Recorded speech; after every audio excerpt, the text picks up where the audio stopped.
All right. Good morning. I am Ward 4 Councilmember Janeese Lewis George, Chair of the Committee on Facilities. It is 9:39 a.m. on Friday, February 28th, 2025, and we are holding this performance oversight hearing via hybrid format. Government witnesses are here in person in room 500 of the John A. Wilson building, and council members will be joining virtually and in person. The annual performance oversight process is an opportunity for the executive, the council, and the public to reflect on agencies' achievements over the past fiscal year, evaluate their impact, and identify areas for growth. So today we are here to do that for the Department of General Services, better known as DGS. Last week we heard the public views on the agency, and today we will hear from the agency themselves. DGS is an important, large, and powerful agency that ensures the government of the District of Columbia has places to govern and district residents have places to work, learn, play, relax, and gather. DGS has made significant progress in certain areas since I gained oversight over the 2 years ago. The progress was possible through data and values-driven changes made by DGS itself, and some through council via legislation. Frankly, the public often does not recognize how far DGS has come in such a short period of time under the leadership of Director Delano Hunter. Perhaps that is because, frankly, again, DGS is one of the agencies that he continues to sustain, maintain, and build buildings, and people oftentimes don't really see the behind the work things that go into doing those things. But also because we also have things we need to do to effectively and efficiently fulfill its extensive mandate that affects the lives of hundreds of thousands, if not millions of district residents. And it is because of this impressive progress and urgent need for improvement that I'm glad and honored to continue oversight over DGS during this new council period. Today, we'll cover a range of topics as broad as DGS's responsibilities. We will go in depth in some areas while leaving the in the weeds review in other areas for future oversight opportunities. So I look forward to today's discussion with Director Hunter and expect this hearing to bear fruitful analysis of DGS performance in fiscal year 2024 and the ability to improve for the future. At this time, I'm going to recognize any colleagues who are present. Okay, I don't see any present. I do know a few of them said they will be hopping in either virtually or in person as we all balance DC Public Schools hearing today as well. With that, before I get started, we will begin with the government witnesses testimony. Today, we are joined by Delano Hunter, the Director of Department of General Services. It is good to see you, Director, and thank you for being here. Before we begin your testimony, I'm going to administer an oath to you and any other members of your team who may be testifying today. Please raise your right hands. Thank you. Do you swear under or affirm under penalty of perjury that the testimony you're about to give to the Committee on Facilities is the truth, the whole truth, and nothing but the truth? I do. Awesome. Thank you, Director. You may begin your testimony. Good morning, Councilmember Lewis George. I want to just thank you for your kind remarks, and I echo the sentiment. I really appreciate the partnership of you and your staff. Good morning, Councilmember Lewis George and members of the Committee on Facilities. My name is Delano Hunter, and I'm proud to serve as the Director of the DC Department of General Services, and I'm pleased to testify about our performance for fiscal year 2024. I'm joined by Donnie Gonzalez, Deputy Director of the Facilities Maintenance Division, Tim Hatton, our Chief Administrative Officer, Jen Croft, Associate Director of the Sustainability and Energy Management Division, and Osei Headley and Jenna Bellino, both operations managers within the DGS Capital Construction Division. I also want to thank the witnesses who testified last week for their insight and perspective, and also Mayor Bowser, City Administrator Kevin Donahue, and Assistant City Administrator Dr. Christopher Rodriguez for their commitment to the agency's mission. I also want to acknowledge my colleagues at the Department of General Services who exemplify what it means to be a public servant through their resilience and unwavering commitment to the residents of the District of Columbia. I have a brief presentation this morning. It's the opposite of last year's nearly 50 slides. However, what it lacks in quantity compensates for in quality. I'll discuss key achievements from FY24. I'll provide an overview of the DGS Beams scorecard, which I'll discuss in detail during our budget hearing in April. And lastly, I'll discuss accountability and strategy at DGS as a follow-up to the heating roundtable. I'm proud of what we have accomplished in fiscal year 2024. In fact, in FY24, if we were to have a theme, it would be DGS delivers. We delivered on the district's commitment to providing world-class and sustainable schools. We delivered on Mayor Bowser's commitment to Ward 8 economic development by building 2 brand new headquarters for DC Health and DC Housing and Community Development.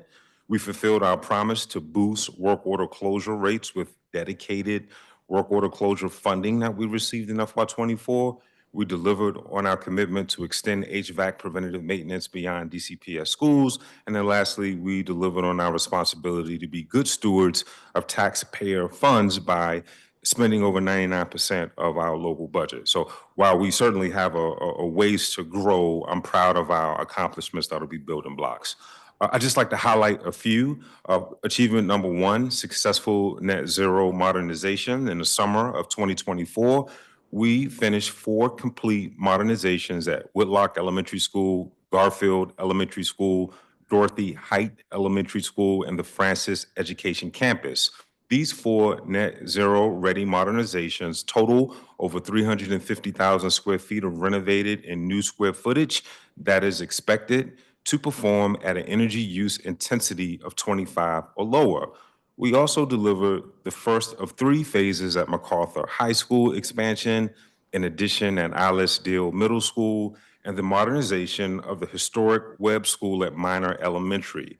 All projects received their certificates of occupancy by the first week in August to give staff time to prepare for the start of the school year.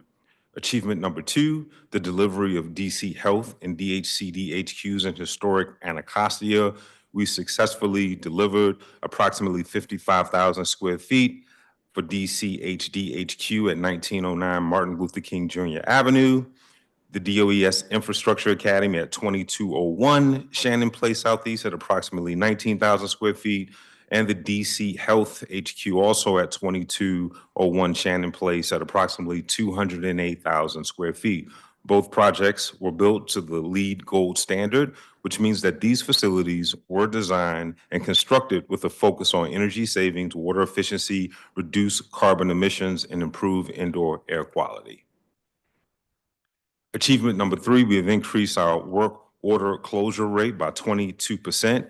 Here's just a high-level overview of some of the stats. Our total completions increased by 21% from 28,096 in FY23 to 33,909 in 2024. We also increased our emergency work order closure rate by 22%. 34,512 work orders were approved versus 33,909 completed. And an interesting stat, 48% of all work orders completed were within the District of Columbia Public Schools. Bear in mind that we have nearly 500 facilities and the schools represent approximately 117. And we were able to make progress on work orders that were created in that year. Although sometimes we carry a backlog, 23,398 completions were tied to newly created work orders in fiscal year 2024. An additional 10,000 was from the backlog from previous years. Okay, completion times, the median completion rate also rose from 36 days to 40 days in FY 2024. Our 4th achievement, we were able to expand HVAC preventative maintenance. We expanded the PM program from schools to include the majority of district government buildings. This initiative improves the efficiency and reliability of HVAC systems, preventing costly breakdowns and extending the lifespan of equipment. Achievement number 5, I wanted to highlight just our fiscal responsibility. We expended over 99% of our local budget, leaving only a marginal surplus. This remarkable achievement marked the 5th year in a row that we have expended 99% or more of our local budget. This speaks to DGS programs and our OCFO team's strong financial fundamentals and budgetary controls. All right, and just a few honorable mentions. We're proud of the Texas Avenue Dog Park, a number of small capital projects across MPD and FEMS, from roof replacement to vehicle exhaust systems to bathroom and interior upgrades, and several other great projects. All right, now I would like to briefly preview our BEAMS scorecard, which I will discuss in greater detail at April's budget hearing. This scorecard is our commitment to our partners and residents for fiscal years 2025 and 2026. In government fashion, BEAMS is an acronym. B is about building world-class, resilient, and sustainable facilities that meet the needs of our workforce and the constituents we serve. E is about leveraging the work of DGS to be a catalyst for economic development in support of Mayor Bowser's comeback plan for the District of Columbia. A is about strengthening agency management through focused procurement, technology upgrades, and targeted engagement. M is about maintaining resilient facilities that support our client agencies and their mission. And S is about implementing effective strategies to make the district's facilities the most environmentally sustainable and energy efficient. These are just a few highlights that I'll tease that we're making steady progress on. Earlier this month, we issued a notice of award for our first energy savings performance contract. This contract allows the district to procure energy savings and facility improvements with no upfront capital costs. Regarding elevators, we recently awarded a third-party inspector contract to inspect all elevators in our inventories. We are recompeting our inspection, testing, and maintenance contractors with the aim to onboard multiple vendors to increase response time and inspections. We are maximizing our small capital funding to replace critical systems across DCPS, DPR, and first responder locations, building on the execution of the last 3 fiscal years. We are prioritizing the delivery of projects in Ward 7 and 8. A number of existing projects are in the design and construction phases. There's much to be excited about, from the Lecky Elementary School addition to the Fort DuPont Ice Arena, the Fort Davis Recreation Center, the Anacostia Recreation Center at Ketchum, and the Ward 8 Senior Wellness Center. Last but not certainly least, we are proud to be a part of the team that will deliver the Cedar Hill Regional Medical Center on April 15th.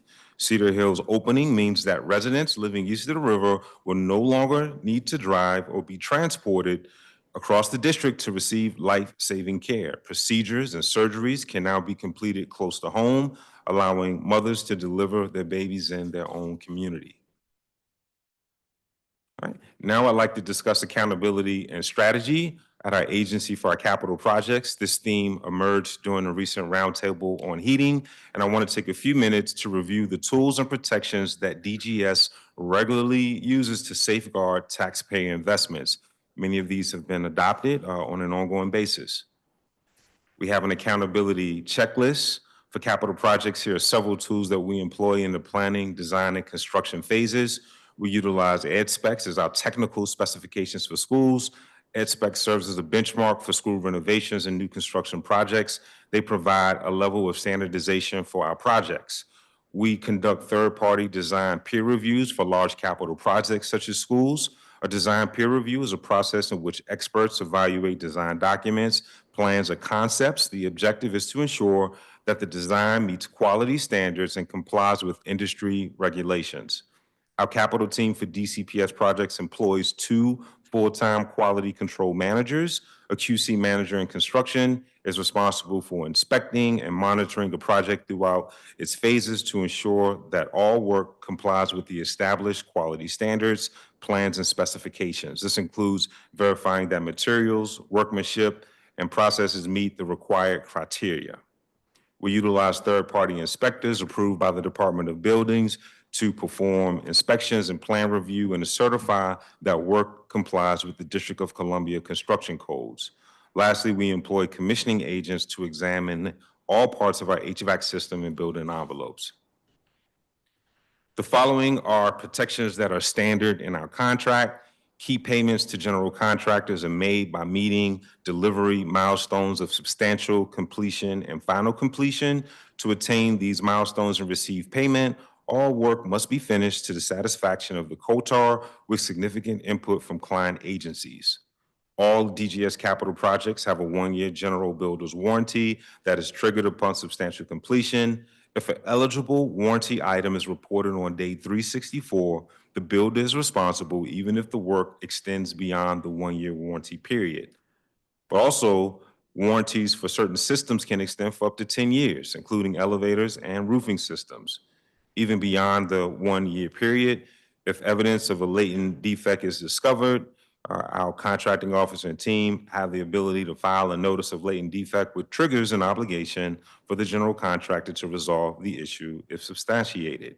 Last but not least, COTAR evaluations are a key tool that we've talked about. Councilmember Lewis George, I'm proud to report that for FY24, 100% of COTAR evaluations were complete. It's also essential to let contractors know when they're doing a good job, and it should be reflected in these yearly evaluations. Last slide, I also wanted to briefly touch on our strategy for heating and cooling. We talked about, thanks to the investments of the council and Mayor Bowser, nearly $68 million in small capital projects are underway. This builds upon the 15+ boiler replacements. There are a number of HVAC upgrades that are happening at the Emory School, also Davis Elementary. We're replacing heat pumps and geothermal repairs across the district. From a large capital project standpoint, we are adopting geothermal well and heat pump systems. I've highlighted schools from Bard to Lewis to Raymond to Dorothy Height to Garfield to Francis Stephen and Stoddard has this technology that's performing at a high level. And from a continuous improvement standpoint, we want to do a better job of training schools. And then also we have a better idea now how to manage these during extreme weather. So we are proud of this work. We're also strategizing on sustainable contingencies. So for schools that are pending modernization, the useful life is extended until that time that we can make those renovations. So again, I'd like to thank you for your time, Councilmember Lewis George. I'd like to also thank your staff, Chief of Staff Candace Nelson for a partnership, Sebastian as well. And we look forward to answering your questions. Thank you. Thank you so much for your thorough opening and testimony. Director, let me see where we will start. Let's start with community engagement. Question 58. DGS has begun to hold quarterly DGS town halls, including one with CBEs on how to do business with DGS, and one with all ANCs on capital construction Let's Talk process. Are these town halls open to the public, or are those invite only?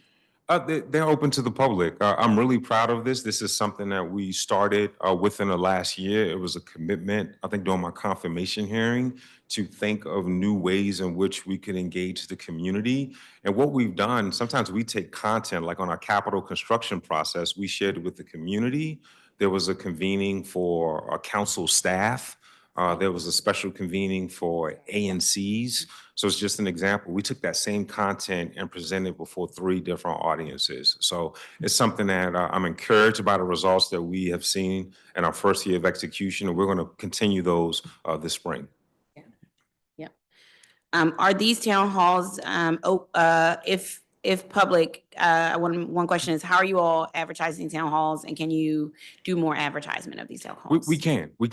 I believe for the public, so again, we had 3 audiences. For the council members, we invited all staff. I think we had maybe 20 or so staff members from council member offices. We did targeted engagement to ANCs. There was one specific to ANCs. I think we had maybe 15 to 20 over the course of the presentations. And then our public one, I think there was another 15 to 20. I think that same content, we're updating it, we're condensing it. It's very dense and technical language. And then we're gonna roll that again, especially after the budget season this spring. We're gonna roll that out again because that information is evergreen. And we'll do even more advertisement. Got it. Has DGS set the topics for the upcoming town halls yet? Excuse me? Have you set the topics for the upcoming town halls yet? We're definitely going to do capital. We also will provide an overview of our lead and water preventative maintenance program that we're really proud of, which was started in the aftermath of the Flint crisis. We now have, I think, a national model. We have one of the highest grades in the country for municipalities. So we want to spend a lot over the last 8 years. So we're going to preview that work and share that work with the community this spring. Got it. Is it community engagement representative is assigned to every capital construction project? Is that correct? There is. So we do community engagement in partnership with our client agency. So if it's a DPR project or let's say a DOES project, Yeah. and then there's a more defined process for our DCPS schools. Got it. I think it's great that there's a community engagement representative assigned to every capital construction project. And so I know that's not well known. So I want to make it clear to the public that if you have a question about a capital construction project, you can go to the project's website and find out who and how to contact the person who is in the best position to answer those questions. That's right. We're thinking of ways to improve the content on our DGS website. In fact, we're partnering with Octo to launch actually a refreshed DGS website. And in the very near future, I think it'll happen likely during the month of March. We wanted to have it previewed in time for this hearing, but we're crossing our T's and dotting our I's. So I'm really excited about that. It'll present that content in a mobily friendly and a more appealing and intuitive fashion. Yeah. Has DGS considered having community engagement representatives for work orders and small capital projects? For example, they could be assigned by ward like MOKers or client agencies. I would love to just work with the council and the mayor on that. We do have our community and engagement team. They tend to have to split duties, so there is some staffing capacity, but also building managers play a role. I'm happy to strategize with the council on ways in which we can accomplish just that. I'm definitely open to it. I appreciate it. I think maybe expanding DGS community engagement team would go a long way to sort of improving the quantity and quality of information DGS puts out to the public. And I just think too often constituents take to social media or come to the council expressing their frustration with not getting timely answers or no answer at all. And I think given the massive size of DGS portfolio, I think not having sort of just more staff, but staff specifically assigned to handle certain areas or issues would create a better process for the public to get consistent and accurate information from you all directly instead of the public taking other avenues that are less efficient and effective. So I'm just hoping that expanded community engagement is something DGS can consider moving forward. I agree. I think there's an opportunity to better explain to the public like how we do business. What I've often seen with work orders, sometimes a work order is actually a capital project, right? So you can't place a work order to resurface a tennis court, right? That's actually a capital project. It's not, something that we can solve within our operating budget. But I think we have to explain that to folks, and there's room for improvement. Yeah. I want to turn to engagement around school modernizations. School modernization projects first began to use the new 4-year schedule in fiscal year 24, correct? I'm sorry, can you repeat that? School modernization projects first began to use the new 4-year schedule in fiscal year 24. Am I correct? Yes. Okay. And to confirm, does that mean modernizations that begin the first stages in fiscal year 24 will be completed in fiscal year 28? They are to 27. So it's 4 years of funding. Okay. And then it finishes in the 27 year. Got it. Okay. Understood. And so I know a lot of deliberation was put into switching to this model, which is designed to have several advantages over the previous swing space process. And so one of the concerns I hear most about swing spaces and capital projects in general is that community input is not requested until it's too late. After so many decisions sort of have already been made. Can you describe how the new 4-year model specifically benefits residents regarding opportunities for engagement and feedback? Yeah, sure. I think that's actually one of the prime reasons that we moved to a 4-year model. In the previous 3-year model, we were kind of always at a running pace from when funding was loaded in October. We would have 9 months until a school was moving out. And that includes design, engagement, getting permits, and then the building suddenly available and you're starting construction. It just wasn't really a pace in which you could do all of those things at once. Having this extra year of funding allows us to kind of spread out the program. You might see the team less often because they're in between design phases and we're solving problems as we go. We've seen incredible benefits already on a couple of the first 3 projects that started on that schedule, and it's improved a lot for us. We're slowing down a little bit. We're getting to be able to get feedback, especially for the significant approvals process that goes through modernizations along with the engagement process. So I'm extremely happy with it, and I think it will make everything a little bit calmer as we go as well. Yeah, I think so too. I'm happy to see that sort of improvement being made. And I thought it was important for the public to sort of hear sort of that community engagement, not failures of the past, but issues of the past, being improved in sort of a way that works for the agency and the public. I want to go, I'm excited about DGS's build, economic catalyst, agent management, maintenance, sustainability, lots to say, beams. I like the scorecard you mentioned in your testimony. I'll have questions about each section throughout the hearing. But first, I just want to learn more about the scorecard itself. Is fiscal year 25 going to be the first year DGS will use the beam scorecard? It is. It is. Okay, great. And can you explain sort of why the scorecard was developed and how will the scorecard work? Well, at every stop of my tenure in district government, I found the need to communicate success in a simple, or really our goals in a simple way. I wanted to use the same language that I always say that I can, from the JD to the GED, right? I wanted the same language to the council, city administrator, the mayor, our constituents, our employees, our labor partners, and to build trust. I know I've recognized that you have to communicate what you're doing, right? So I updated that scorecard every year of my tenure at DPR, and I know we were able to establish trust. We said we would build late night programming, and we delivered on that. We said we would upgrade our customer service systems, and we did that. So fast forward to DGS, I've come to the conclusion that likely we won't enter into a room and receive a standing ovation.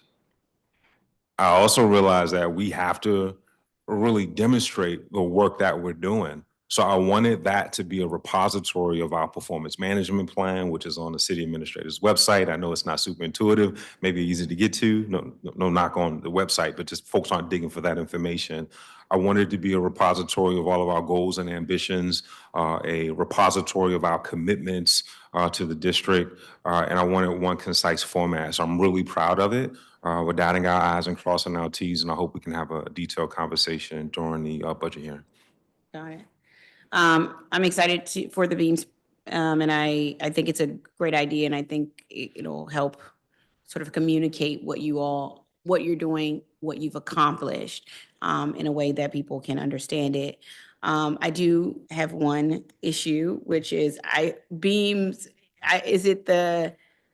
Are you looking at beams as the sort of replacement for KPIs? Because I would have liked to turn to review of a DGS key performance indicators laid out on the agency's fiscal year 24 performance plan. But in the pre-hearing questions, I asked DGS to share the outcomes for each KPI for fiscal year 24 and 25 today, as well as to provide a narrative description of what actions the agency undertook to meet the key performance indicators or any reasons why such indicators were not met.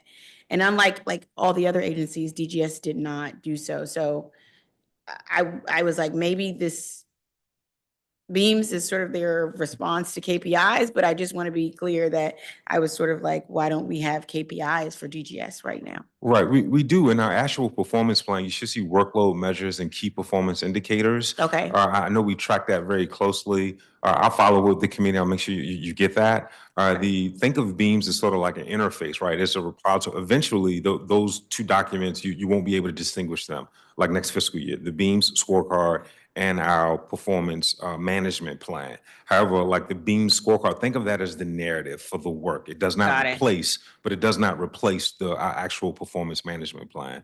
So we absolutely, I track it on a quarterly basis with our performance management team. So if you don't have that, I want to make sure you have that. Okay, great. So yeah, I think it was pre-hearing question 7. So if you can just ensure the committee gets the KPI metrics and information, that would be great. Okay, and I received the note from my team that while we answered the questions in narrative form, there are attachments for those KPIs and those workload measures. So we'll follow up to make sure you have that information. Okay.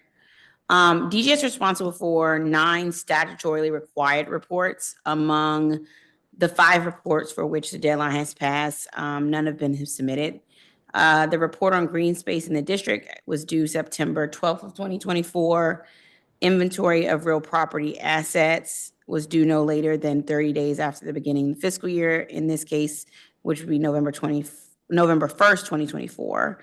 The net zero construction and maintenance program was due November 30th of 2024, and then the government space maintenance and repair transparency dashboard was due December 31st, 2024.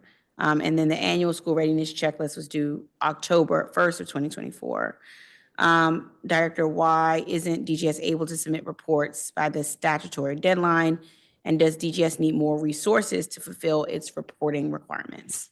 Those reports are in the EOM approval flow, and we hope to post those prior to our budget hearing, have those approved and have those posted prior to our budget hearing. Okay, But the work is done, and now we're going through various revisions, and we hope it'll be approved. got it. So we look forward to seeing that, and hopefully EOM, if you're watching, can you please get that done? That would be great. We would like it before budget if possible. Contracting and procurement. Oh, actually, I have 16 seconds left, so let me actually take that 16 seconds and go over to my colleague. We've been joined by Councilmember Christina Henderson, at-large councilmember. Good morning. You may Good begin morning. your round. Thank you. Good morning, Director Hunter. I want to start by talking a little bit about work orders. So I know that you all launched a work order dashboard. I'm curious why DCPS and DPR are the only two agencies that are included on that. I believe we're growing and expanding that dashboard. Okay. And building it out by the year. And I can provide a timeline when some of the other agencies will be represented. Okay. Also, as you sort of grow it out, I don't know how, you're a director, so you don't spend much time on this dashboard, but it crashes fairly regularly. So I don't know in terms of, is it Salesforce or something to that effect, but there's some bugs in the system on that front. I was asking because I was sort of looking, we hear a number of complaints from seniors. There was a DACL hearing just yesterday about some of the state and conditions of some of the wellness centers. And so I was trying to see how many open work orders you all have for DACL facilities. Sure. I have a report, and I spoke with Director Hines and submitted a report prior. I don't think she was able to reference it. Okay. And I specifically looked at work orders that were completed FY24 and 25 year to date. Yep. And then 87% of those work orders have been completed. Okay. There were several. I think there was one reflected yesterday, I think for like a flooded sink. There was not a work order entered. It was flagged and we were able to resolve it that day. But 87% of the work orders from 24 and 25 to date have been completed, and the other 13 are in progress. Okay. Is it usually what comes up a lack of reporting versus, and perhaps we're not doing a very good job of informing constituents who are visiting some of these facilities that if you see something, yes, you can report it to the staff, but you can also, put in a 311 as well. Yeah, I think so. I spoke with Director Hines last night at the Budget Engagement Forum, and she had some ideas about how we can streamline communication, and I'm open to those. I'm open to those ideas. I do have specific numbers for DACL for FY24 and 25 year to date. 636 have been completed. About 94 are open. Which gives you a grand total of 730. And again, the completion rate is about 87%. Okay. In terms of evaluating the overall state of the wellness centers, right? It's one-offs if you have like a clogged sink or otherwise. But some of the older facilities, Ward 7, for instance, which I think that was the original, it hasn't seen the modernization or refresh in the same way that other centers across the city have seen. How do we get those into the pipeline? I would like to work with the council and the executive on how we deploy our small capital projects.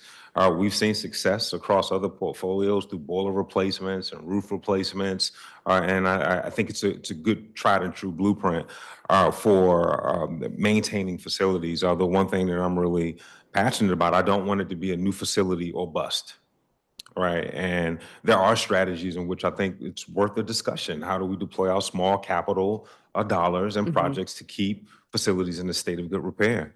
That's a conversation I think we should have along with the mayor and members of the council. Okay. I would encourage you the next time you're sort of over in the Wards area to just visit that site. It has space for expansion and growth, but it is one of those old cinder block style, which doesn't really lend itself to just a coat of paint. It looks dated is sort of the best way to describe it.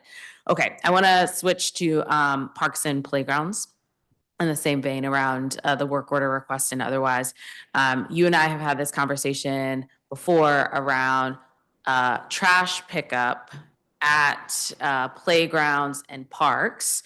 And I know that you said you all were having some ongoing conversations with DPW, but also sort of trying to think creatively with DPR as well around how do we continue to maintain those public spaces? Sure. We have made substantial progress in servicing those blue recycling cans Yep. in parks. And also we're also responsible for servicing the large trash cans that you'll see like in a parking lot at a school or recreation center. We have a new vendor where we're able to GPS tracking, there's photo verification. We do track work orders for our trash pickup. And in most instances, you can see themes for schools where, sometimes facilities are being blocked by cars, right? I think we've seen progress. It is worth a conversation about who's best to handle that, whether DPW or DPR, DGS. But again, that's a conversation I think we have to have with the council and with the mayor. Jen, anything you want to add? Sure. Thank you. Yeah, I just wanted to also note. I'm that- sorry, can you just introduce yourself for the Oh, record? sorry, sure. Jen Croft with the DGS Sustainability and Energy Management Division. Okay. Thank you. I also wanted to note that we have done an inventory where we've gone out to the parks and geolocated all the recycling and trash litter cans, and we have shared that with DPW. Okay, so we know where they are. I think some of the issue too is not just around whether or not something has been emptied or not, but when your contractor or vendor is coming out, they're just taking the contents of the can and perhaps not the contents that might have fallen to the sides, and then, go ahead. That's right. So they are not responsible for picking up the trash on the ground. We, DGS, we have a grounds team. That team is a team at many times, maybe at any given time, maybe between 10 to 15. And what we see is that they make rounds around the city, right? So what you'll see is, because they can't service, 120 locations at once. Right. Sometimes there's a lag, right? Like for instance, I work out in our playgrounds on the weekend, and you'll see those folks at 7:30, and they've been out since 6 a.m. So it does take a full work day to reach all of the sites, but all of our sites are serviced on a daily basis. And sometimes we will flip where we service first from an equity lamp standpoint. We won't just start in Ward 8 or start in Ward 5, and then they'll have a beat that they work. So it takes time to service those contents on the ground. Okay, I want to talk more about this in terms of like who is the best one. Spring and summer is, that's really where it gets hot. Folks want to have barbecues and this and that and the other, and it gets overwhelmed very quickly. And I feel like that is a poor reputation, like it's a poor reflection of us, even though we know that we do have staff who are out doing this work, whether or not it is happening on time. You indicated that you all launched a 311 public module for playground maintenance requests. How many playground maintenance requests have you all received in FY24? We'll have to look that up. It's been quite a few. You're right. It launched in January of 2024. Yep. It's been hundreds, if not thousands, but I can get that for you in short order. Okay. And in terms of playground maintenance, right, the swing, or I don't know, there's now this large divot in the middle of, for the fluffy playgrounds. I'm not using the appropriate term, but you know what I'm talking about, the ones that are squishy, where sometimes matter gets, moved. Is that considered a small cap request, or does that fit in maintenance? Like, how do you all classify whether or not this is something that can go quick or longer? A full replacement would be a small capital project. That typically is like a six-figure repair. Okay. Sometimes just a patch. We're able to Yeah. do small patches within our facilities maintenance division. I also would like to explore different playground surfaces. I know you and I have had conversations about Marvin Gaye, Yes. and that playground surface was replaced 3 times in a matter of 10 years. Yes. I'd like to look at some of there are older products we use that are more like tiles. Mhm. That are more durable. They have been updated since they were because it was standard in DCPS as a student when I went. You had like those almost like those tiles almost. Yeah. And I've had conversations with Jenna about maybe taking a look at that refresh product in 2025. It can withstand wear and tear, vandalism when that does occur. Well, so interestingly enough, last weekend I took my kids over to Turkey Thicket to, run around. And I know that you all were doing the work, or had done, and I think completed the work on Spray park. that spray park there. And I noticed that the surface of the spray park is now different. It used to be squishy, that had holes and divots and whatnot. And I think it's just concrete now. Yeah, I think it's it's no longer PIP, Yeah, right? Now, the spray parks, it's more of a hard surface. Yes, yes. So in sort of talking about some of the surface changes, you guys are making some changes. Yeah, that's right. That's right. We're looking at sustainability in mind. There's a balance, right? Even some communities have wanted more wood chips, right? Or Okay, so wood fiber. Let's talk about that in terms of what communities might desire and or want. Because I was thinking about this yesterday while I was listening to the DCPS hearing, and I appreciate that communities desire for their playgrounds or their parks to be unique, one of a kind. And yet that makes it incredibly difficult when we have a maintenance issue, because now your one of a kind playground, we got to make a one of a kind order to replace the swing, as opposed to you all having a standard. These are the 5 designs of playgrounds that we do. Pick one in terms of color and let's rock with it. You're talking my language. Speaking my language. I will say there are, like, I think about the playground at Hardy Recreation Center. It has the playground has several heritage trees with extensive root lines where you need like a EWF, right? That's necessary. I do have concerns with the accessibility of EWF. And so I think it's a conversation worth having. One of the things that I am committed to doing is similar to how we have ed specs, I'd like to do rec specs. Yeah, I like to do rec specs where some things just are non-negotiable.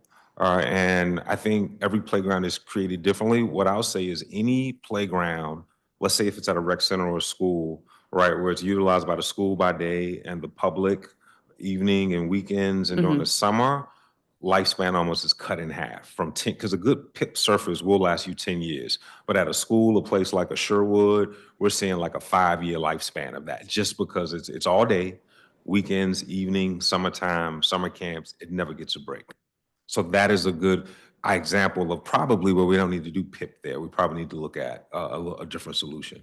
Okay, I'm over my time. Councilmember. Councilmember, I just wanted to follow up. There were 1,074 work orders requests that came through 311. You said 1,074? Correct. There were mostly duplicates that resulted in about 300 work orders. Okay, thank you. Yep. Thank you.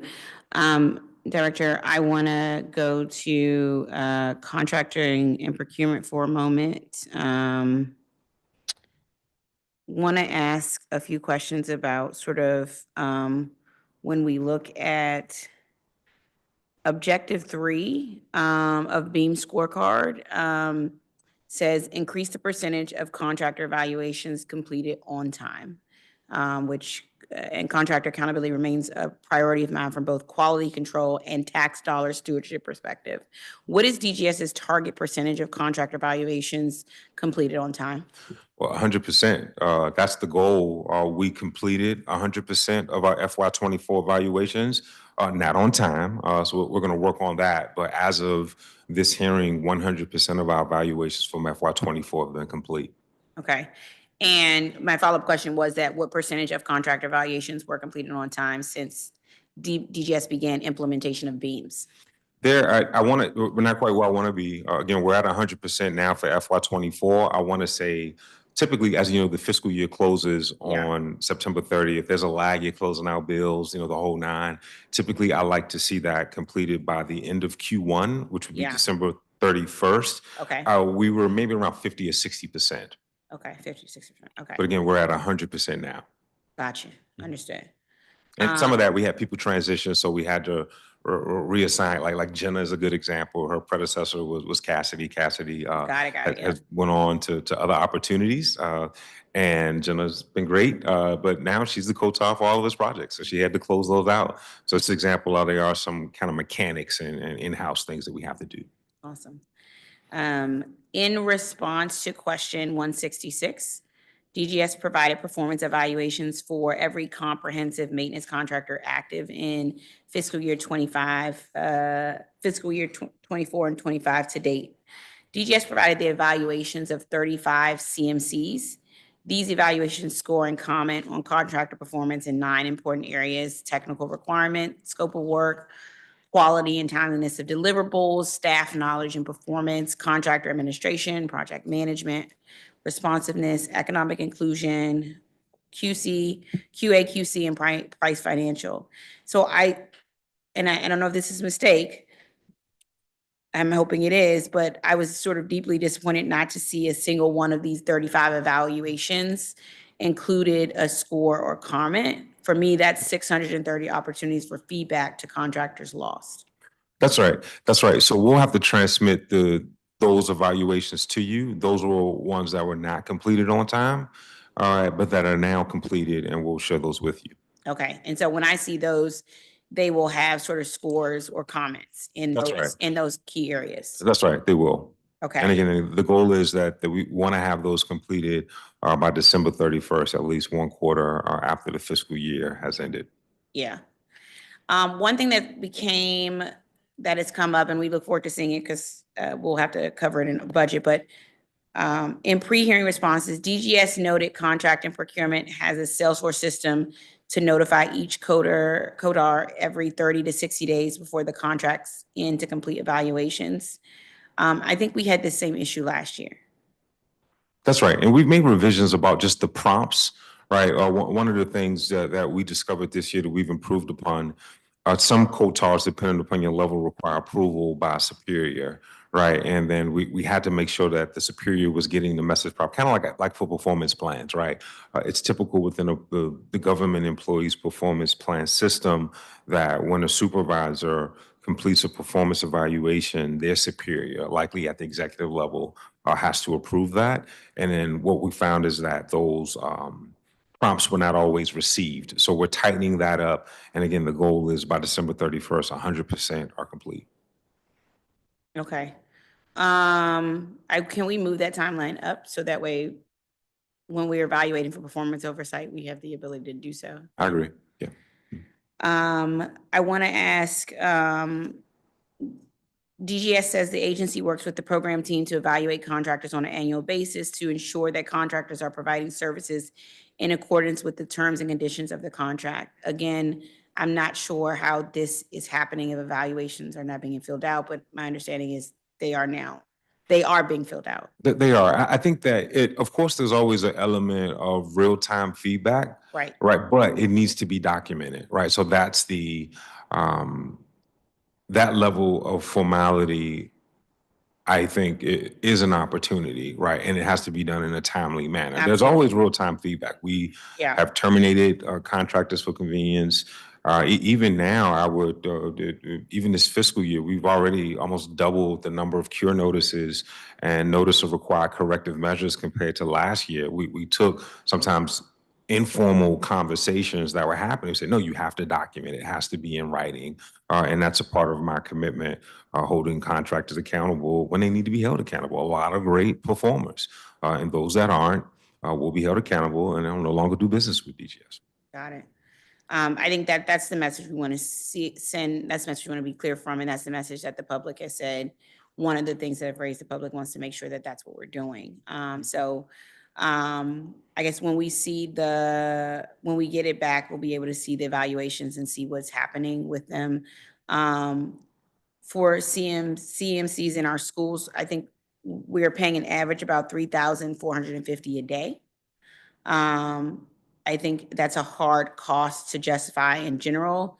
Not to mention sort of right now, their performance, sort of not seeing their performance evaluations. So I think when will we get the CMC evaluations sort of? We'll have those by close of business Monday. Okay. Yeah. That'll allow us to see sort of, we're paying about $3,450 a day. I think that, again, I think the hard cost is hard to justify, but hopefully through the evaluations, we can see sort of whether we are getting the best bang for our buck. Understood. Start the clock. Okay. I want to go to overall contracting. Under the economic catalyst tier of the Beam scorecard, goal 1 is support the growth of certified business enterprises, also known as CBEs for the public, usually refers into. Objective 4 of this goal is to transition from a paper-based bid solicitation process to a fully automated web-based electronic bidding and vendor management system. I've spoken with subcontractors who've experienced communication and customer service issues when trying to secure bids for their CBEs. That's their experience or what they've said to us. In one instance, subcontractors needed our help in getting a decision for their proposal. The contractor dated the notice of non-award on December 20th, but the subcontractor did not get the notice until January 22nd. Is the automated bidding and vendor management system intended to prevent situations like these from happening? And if so, how? I'd have to look into the specifics of that vendor's experience.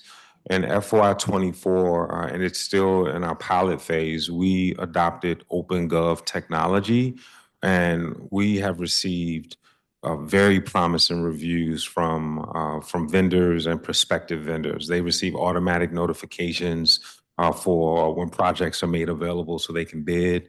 We're seeing fewer questions and Q&A, right, back and forth, actual emails, because OpenGov is a pretty intuitive system, and I've been encouraged by what we've seen. Is there anything you want to add about OSA, potentially that sort of engagement when an award is doing an open solicitation? Good morning, Councilmember. Good morning. The engagement process during open solicitation is pretty robust. We work closely with CNP on meeting the vendors either on site or bring them in for questions and talk to them about the project specifically, answering as many questions and providing feedback right there if we can. And then there's also a process or a time period right after in which they can submit questions directly either through CNP, but to the project team and the architect or whomever is involved, at which point we'll continue to provide feedback and update. Okay. When do you all expect this transition to be fully complete? Well, 100% of our procurements are flowing through OpenGov now. And I anticipate when I say pilot, we wanted to see if it worked, right? If we could justify making that type of investment. If I was to say now I feel confident. I think that it's been a great tool, and it's my commitment to extend that as long as we have the resources to do so. Got it. Is it true that a handful of CBEs are doing 75% of the work given to CBEs? If so, it's disappointing because I've spoken to CBEs who have 5-year IDIQ contracts and have never been given work by DGS. And so I'm just trying to understand why is this happening if it is happening? Yes. And how can we more equitably assign CBE's work? Well, you still have to compete. You have to compete. If you're on an IDIQ, there still is competition within that IDIQ, and you have to compete based upon qualifications, based upon timeliness of your response, and then also pricing. And that's our commitment. Our IDIQ does not guarantee one work. You have to compete within that smaller pool. You've almost been pre-qualified. So do you agree that 75% of the work, sort of a handful of CBEs are doing 75% work given to CBEs? And is there a way within the IDIQ process to sort of at least give them feedback if they're not selected so that they can try to have that opportunity? I've encouraged a number, it's a common interaction. Hey, I'm not getting any awards. And I see vendors, right, and folks out of various engagements. And then I'll say, well, what have you competed on? Did you submit for X? Did you submit for Y? It still is a competitive process within itself. Yeah. Mm. Was the disparity study conducted on CBE awards? Excuse me? There's a disparity study that happened. It's Councilmember McDuffie's. under Business and Economic Development Committee, Councilmember Duffy's, that I help work towards funding for this. CBEs were particularly interested. So I'm just curious whether that disparity study was conducted on CBE awards. I'm not totally sure. I do know that there are overarching goals as communicated by the mayor that we have advanced. One in particular is the number of projects that are protected for CBE competition. We've steadily increased that over the years. Our security contracts are some of our highest performing vendors are CBEs. If you look on a project by project basis, even our capital projects, you have firms that are awarded contracts as general contractors that are CBEs, and then they still are required to have a CBE spend goal of at a minimum 35%. And most of them exceed those and achieve within a 40 to 50% range. And that doesn't include work that they've self-performed. That's work that they then subcontract out. And I want to say that we're proud as an agency. We account for almost a third of the district's CBE goal, or just the agency in and of itself. Right. I think what CBEs or those who are coming to us saying, they want there to be equitable assignment is, if you all can go back to the plate and just look at ways in which you can open the door for some additional CBEs to be able to get in. I think they just feel closed out, and maybe they are competing in the IDIQ process and they're not aware of why they continue not to get chosen. And maybe that feedback, you can open the door for that feedback. So when we come back, you're not hearing their grievances of feeling like the door is closed and only 75% of CBEs, sort of one group is getting all of the work. No, acknowledge. And if a CBE is unsuccessful with any given bid, they have an opportunity to request a review, and we're able to provide feedback on those opportunities for improvement. But I want to give some thought and work with you on how that process can be more robust. In fact, I think we have a meet and greet with our CBEs, I believe next Monday or Tuesday. I think they may be out, next Thursday. I think that's maybe our third or fourth. I think we have almost 75 RSVPs. So we're constantly looking for opportunities to engage them and press flesh, as they say, and give feedback in real time. Got it. DGS does not track modifications as it does for contracts as a whole. And why is that? And would there be any benefit to tracking modifications separately?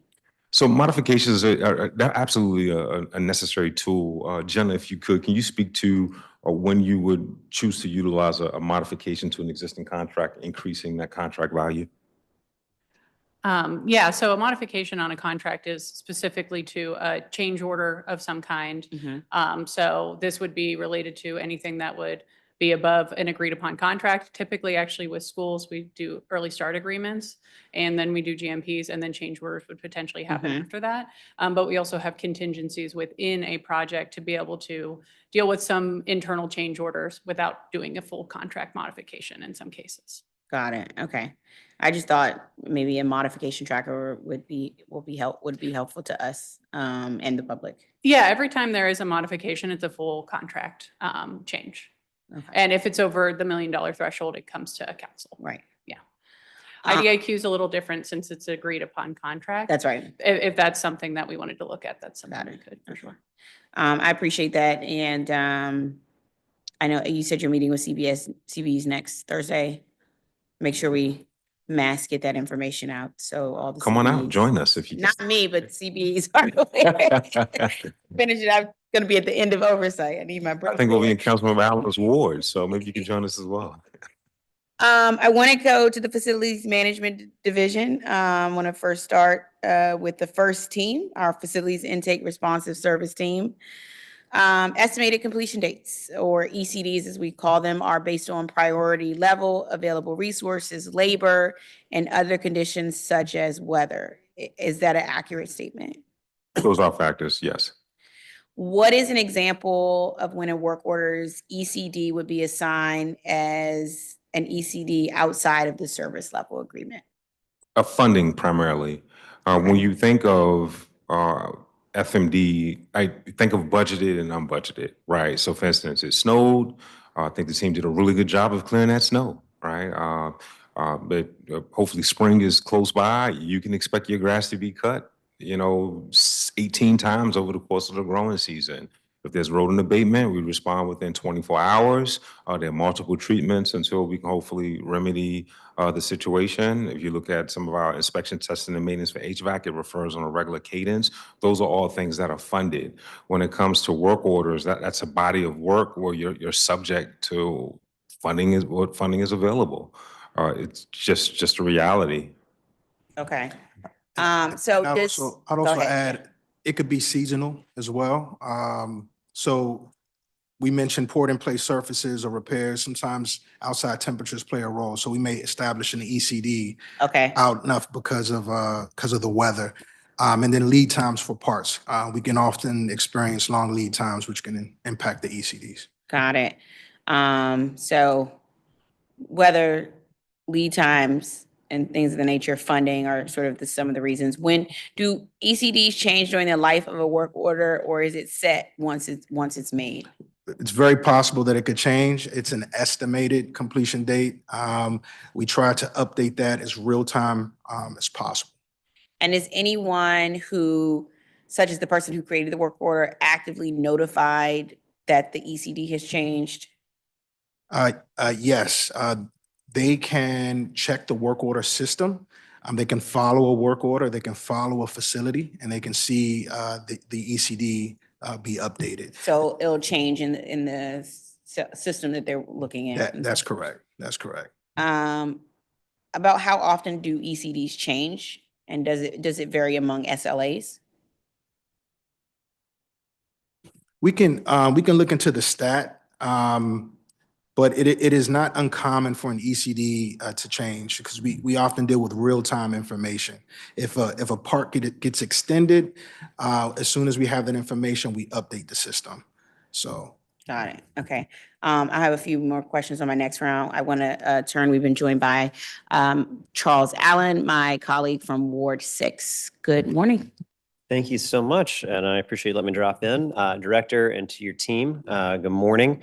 I'm gonna try to focus just my round on a couple of topics. I know we could run through, we've actually got a great number of exciting projects around Ward 6 that are happening right now. I'm not gonna go one by one on all of those. But I appreciate the partnership that we've got between you and then your sister agencies on each one of those things. They're gonna be phenomenal. I'm gonna start just talking about Eastern Market. This is obviously a huge asset to our city, but it's also very unique in that it's a district-owned asset and DGS manages that.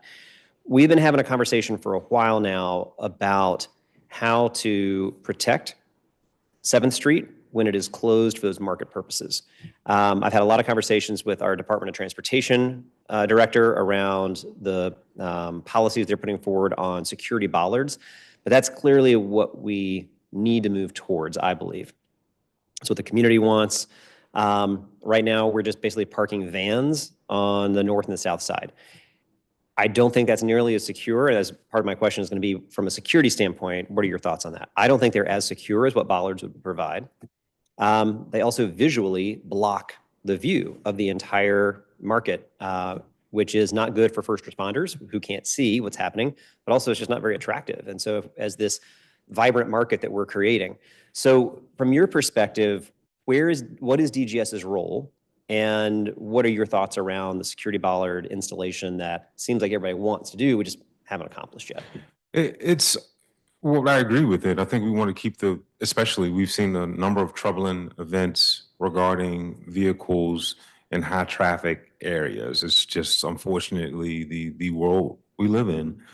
So I think it's an absolute must. I think you were part of the EMAC meeting, and I think DDOT has been engaged, FIMS has been engaged. We want to make sure that everyone is comfortable with the design, and once we're able to have the appropriate sign-offs, then we can engage. But I do want to thank you for the personnel security presence that we were able to implement, especially over the holidays. So again, we need some physical measures, but that was an improvement, and I want to thank you for your partnership on that.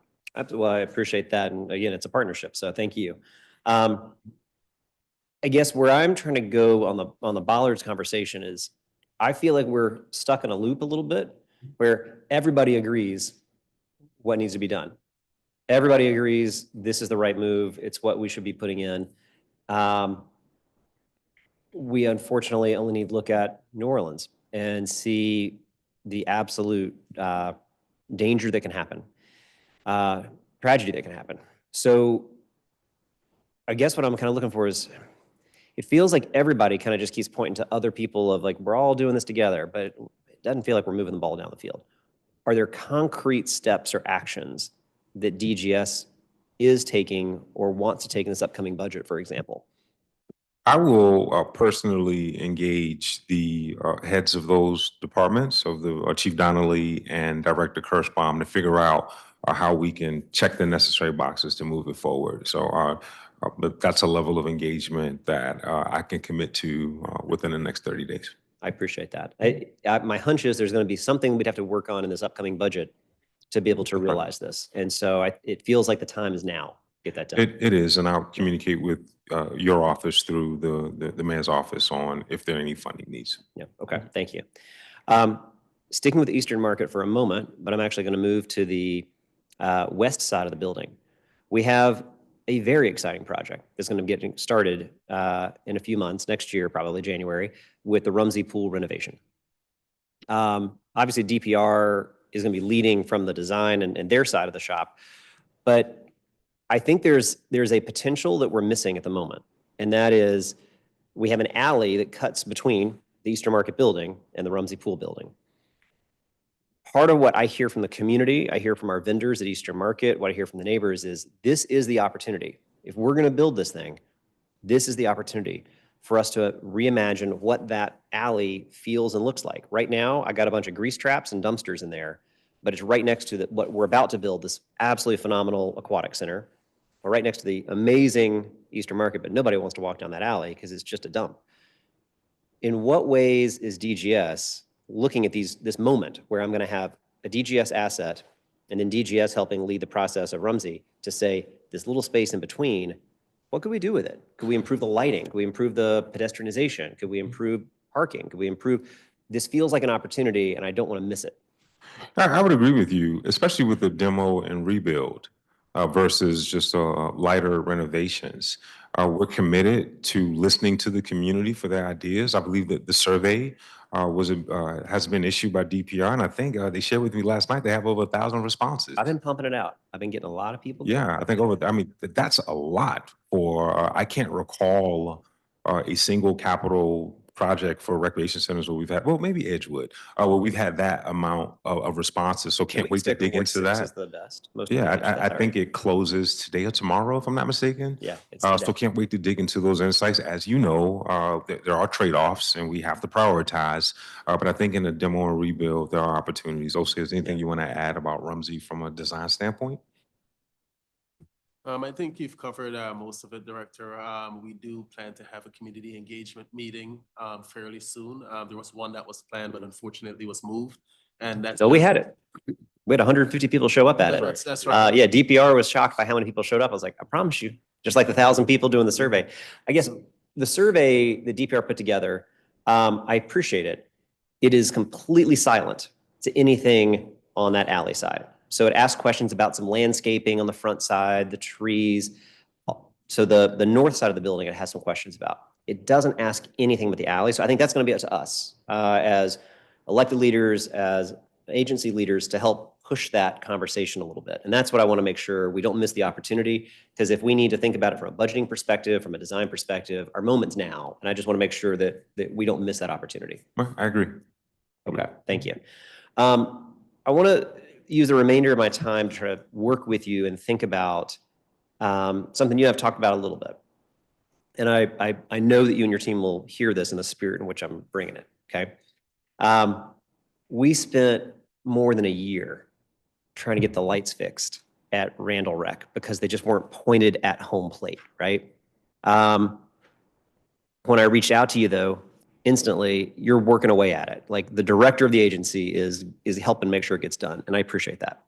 When the batting cages at 3 different schools were just tattered and in bad shape to where they couldn't be used, I reached out to you. You immediately got people working on it, got quotes, and then mapped out a strategy, and we got those improvements made. We had a water fountain at King Greenleaf Rec Center that was out for a year. Work with you, though. Okay, we get the prioritization, we get that done. We had a window at Maury Elementary School that was broken for the first day of school, and I just found out last week it was still broken. I reached out to you. You immediately started working on it. I swung by today. It's fixed. So I want you to hear this, that I know you are incredibly responsive and help get things done. And when you direct your team, the team responds, and I appreciate that. It feels like we've got a challenge, though, with something that maybe isn't a major capital project. There's probably more than just an in-house, let's send somebody out and fix something. I feel like there's a missing middle of projects, whether we want to call it a small cap type of project, something. I want to know what we can do in this upcoming budget, because it drives everybody nuts. Then everyone's going to beat up on you.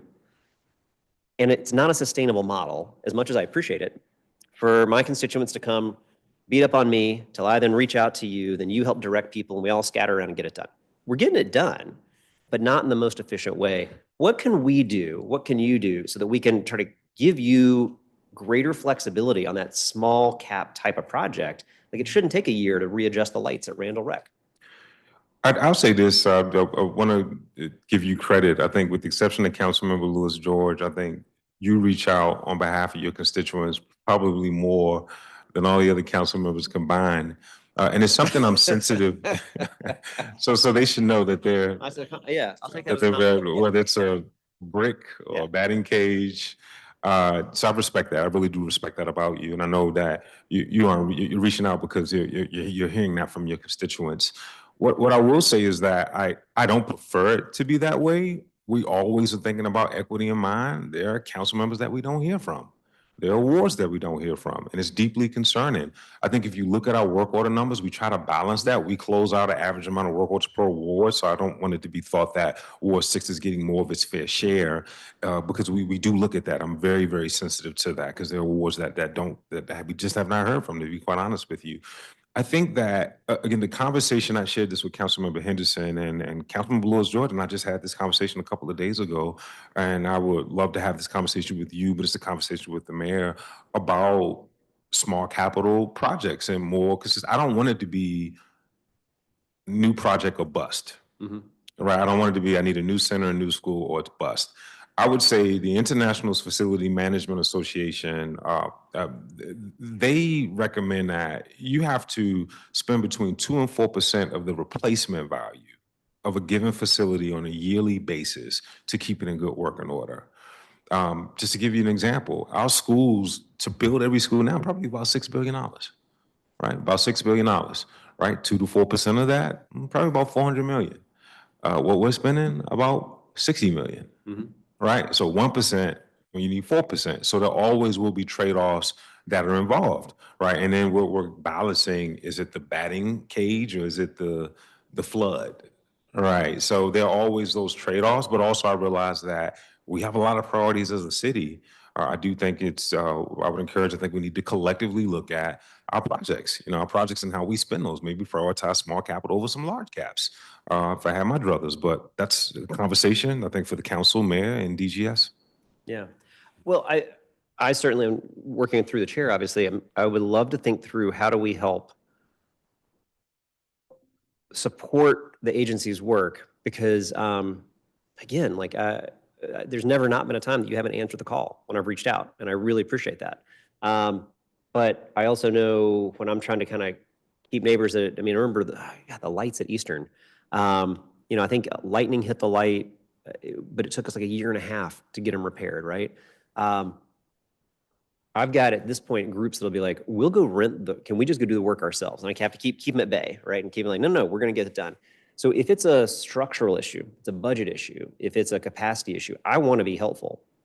I love talking to you, so I'll keep it up. I'll make sure I'm still reaching out to you more than anybody else. But I definitely want to work with you in partnership to think about how do we help set the agency up so that you have that nimble ability to fix those things that need to get fixed. Understanding, and you and I have had this conversation many times, and I think you're really wonderful about trying to think about how do you disperse your resources, your time, and your energy in a very equitable way across the whole city. With this conversation with DDOT about, you don't just always answer who's in your inbox. You got to be really thoughtful about it, right?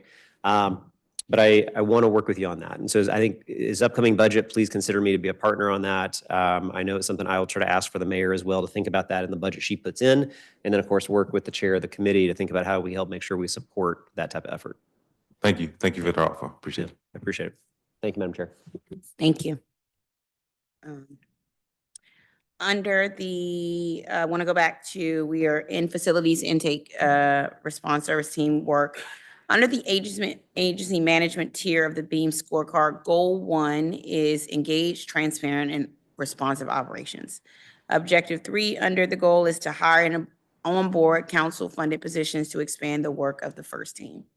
To confirm, these FCEs are in the fiscal year 25 budget, correct? That's right. And they are hired. They They've been are onboarded. They Yes. are onboarded. They have started, all of them. Thank you very much. Wonderful. Great to hear. Love it.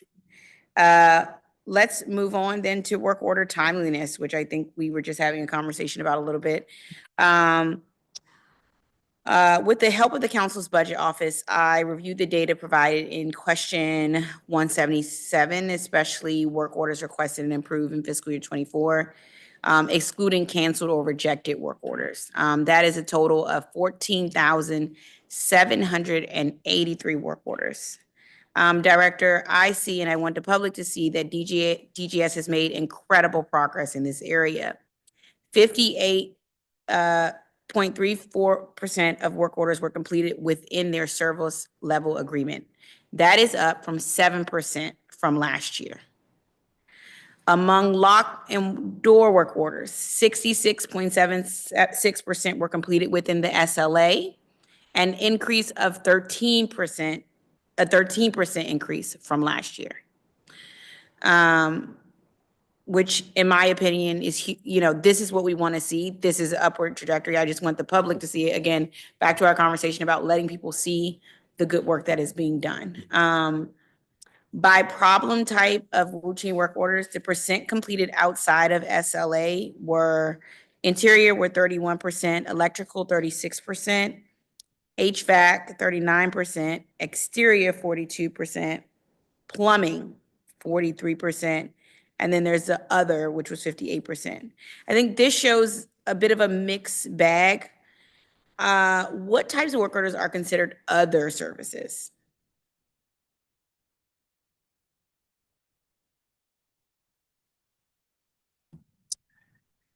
These are work orders that are a bit miscellaneous. They're outside of our basic core or most common work order types, essentially. It could be something as simple as, an adjustment of a light, like Councilmember Allen referred to earlier. It's just miscellane's sort of work. Got it. It does not fit within any of your traditional Correct. categories. They tend to be one-offs. I think we're in the process, we've repaired and we will replace the netting, I think at Tubman, Right. no, excuse me, Upshur Field. Mhm. That's in Wolf, Upshur Field. And that's something that typically you do like one every 10 years. So there isn't a line item for it. You address it as needed. Got it. Is there anything in that 58% of mixed bag that we want to bring in to make sort of make it a part of our common work orders? But are you seeing any of them in that 58%, for example, like netting on a field or something like that, may not be traditional, but given the amount we're seeing, we may need to make that now a part of your sort of traditional and work orders completion. I'd like to look at that. I think Okay. that requires deeper conversations. What I can say, I know within FMD, like for instance, last year, it was all about replacing EWF and wood chips and our playgrounds, right? The big refresh. And it's a lot when you're doing like 100+ locations at times or multiple locations. This year, the focus is on lighting and some netting. So every year, there's sometimes a theme. But having, you referenced some of the progress, and that progress is attributable to the mayor and council's prioritization of dedicated work order funding. Like that 6.8 million was just invaluable. And what it allowed for us to do was not just catch up on some backlog work orders. Eventually, we don't want backlog work orders, right? We want to be able to complete work orders within that fiscal year and within that service level agreement. But, a work order is a financial commitment. Right. And if you're receiving work orders from nearly 500 Yeah. facilities, there will be some priorities. Yeah. Mhm. We'll talk about client agencies a little bit later on, but I'm interested in sort of seeing specifically within DPR, which is in our under us, sort of what funding needs we need to account for. The client agency needs to account for, or DGS needs to account for, to get some of those reoccurring issues done. Some of those gray area issues we hear about, like netting on fields, for example, that can have taken in the past. I think we had someone testify 6 years to get their, to get it fixed. I think there was like a local news article about it that came up, but I'm interested in sort of us breaking that out and getting a sense of how we can address that from a budget perspective as well. What may other services, or what may be other service, the only problem type that is completed outside of their SLA more often? What's something that is completed outside of their SLA more often than not, is what I'm asking. We've seen some items like certain HVAC items that have long lead times can typically move a work order outside of its SLA. But we do put in place contingencies and things of that nature to try to get us through to that estimated completion date. So mainly long lead item issues. Got it. I'm asking that because when we look at the data, when it comes to priority level, it looked like for us, from what we compiled, 74% of high priority work orders were completed outside of the SLA. That is compared to about 38% for both emergency and routine. Why do high priority work orders so often miss their SLA? Well, it's important to note that high priority work orders live outside of emergencies, right? So while they do require some immediate attention, it's not as detrimental as an emergency work order, which could shut down an entire building. With that said, high priority items and emergency work orders are what the data shows what we do the best. We respond to those emergencies extremely quickly. The director has been pushing us to look at more steady state postures, right? As we discussed with Beam, part of our objectives is to set up a steady state bench where we can respond to more routine work orders and high priorities and improve the response time to those categories. Got it. As you can see, we've made leaps and bounds in work order completion. And so that's work you should be proud of. Our first team should be proud of, for sure. As I said before, the work orders, that service level agreement, we are up 7% from last year. Let's make it 14% next year. You know what I mean? 66% were completed for locking doors, which, locking doors were last year one of my big issues. So an increase from 13% from last year. Let's make it even higher next year. And when we look at high priority work orders, let's figure out why we're sort of missing that significant percentage, sort of 74% of those being completed outside versus 38% for emergency and routine, which means we're doing the good work on emergency and routine, and we gotta figure out what that nexus is for that. There's a lot more that we could dig into with this data, but for time's sake, we'll leave it there for now. But I want to again say we've made great progress. Let's get those numbers even further up and figure out the gaps that we need to fill either through in budget season to make sure that we can get those percentages where they need to be. We're going to turn away from the data to work order process. I want to, has DGS completed the new internal work order management standing operating procedures focusing on the work order lifecycle? I think you're referring to, are you referring to our service level agreement? Is there a specific question you're referring to? There was we were supposed to, you guys were going to do internally work on, question 5.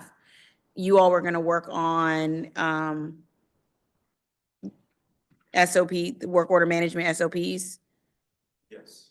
And I just wanted to know when you all expect these to be published. I think it's something you all said last year you were going to work on, and I just wanted to get a sense of where That's a you are. part of the batch of by March 31st, and certainly ahead of budget that we'll have published. Okay. March 31st. Got you. Can you make sure I get a copy when they are finished? I'm sorry, can you repeat that? Can you make sure I get a copy when they are finished? Yes, yes. All right, I appreciate it. Over the past year, DGS has been developing revised service level agreements and is now finalizing implementation. Those are expected to be published the 31st as well. That's going to be on a different track. We're working with DCPS to finalize and adopt, and we have a working draft. There's some things that we're going to have to work through, like the responsibilities of on-site DCPS custodial staff. That's a particular area of focus. We think that there is a body of work that can be accomplished at the school level, and we're working on ways to accomplish that. We want that to be reflected in an actual service level agreement. So that's not quite ready for prime time yet. The goal is to finalize it this fiscal ahead of next fiscal, and it will be published on our website. Okay, so that's more looking like next October 1st. October 1st. Okay, got you. And when did you, and sort of why did you all decide to revise SLAs? I think that we needed to capture just to have a repository. And I wanted to think about if beyond my tenure, right, beyond the chancellor's tenure, beyond the tenure of my leadership team and DCPS leadership team, we needed a document that was a repository of the work that we do, and it varies by agency. It's not just, work order management. It details leasing. We're responsible for leasing through our portfolio management division. We're responsible for trash and waste through sustainability and energy. We needed a repository and more information. I think that's the tenure, that's the benefit of having a tenured executive and the mayor, that folks can develop these processes versus some of the change we had prior. So that's my commitment to leave to my successor and the chancellor's successor, at least something as a document that they can have, and I've been updated for a very long time. Understood. I want to turn back to Beam scorecard. The 4th tier is maintenance, and goal 1 is to achieve a steady state of work order management. What does DGS mean by steady state? Sure. So if you think of a steady state where we're able to get to the routine priority work orders quicker, at times, I think I've shared this in the past, the emergencies and the high priorities compete with the routine, right? Yeah. There's almost like, I'll call it a cannibalization, right? I mean, we've had some flood. This is maybe the first Christmas holiday we didn't have a flood. And now certainly we had our fair share of floods in January because of all the pipe breaks. So I guess we got it like 3 weeks later. But that takes a lot. We had floods at Duke Ellington, the Marion Barry Building, CCNV, Upshur Rec, Theodore Hagen Rec, and I can go on and on. There were almost 14 to 15. Like, those emergencies happen, right? Especially when you have extreme weather, right? But you have to respond immediately. And that takes those emergency work orders when you're dispatching staff or you're dispatching contractors, takes a lot of resources. So what we've done, the strategy I'm really proud of that we're implementing now, is we're bringing on board, especially in the skilled trades, we're walling off emergencies, from some of the routine work order completion. And we have a body of funding that'll be associated, let's say for plumbing work orders. And it's not for the emergencies. You still have to get to those, but it'll be for the faucet at a senior wellness center, the clogged toilet that the maintenance man couldn't address at Kenilworth Recreation Center. And I think that that'll lead to that steady state where the public will be able to count on us, because we do the emergencies great. I think the tagline is we do the impossible Yeah, immediately. The routine sometimes can take a while. We don't want that to be that tagline anymore. We Got want to it. retire that, and we want the more routine to happen on a more expected or consistent basis. understood. Okay.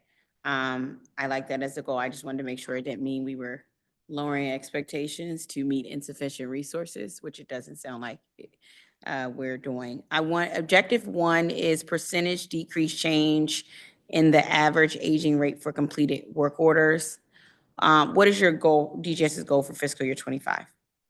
The goal ultimately is to establish SLAs that are based on funding, because again, it's a funding commitment, right? So we always, almost 100% of the time, or high 90s, respond to any road and abatement inquiries, within a specified amount of time. We are cutting grass on schedule. We are able to do our inspection testing and maintenance for HVAC on a regular cadence. So the goal is ultimately to reduce that by problem type with available funding. Okay. That's something else we want to add to that. Okay, go ahead. No, just the vast majority of our resources go to routine work. So what's left is really unscheduled work, which we consider to be work orders. So the idea is with the dedicated funding and any additional investment that goes to unscheduled work, that will go to decreasing backlog and addressing more work orders.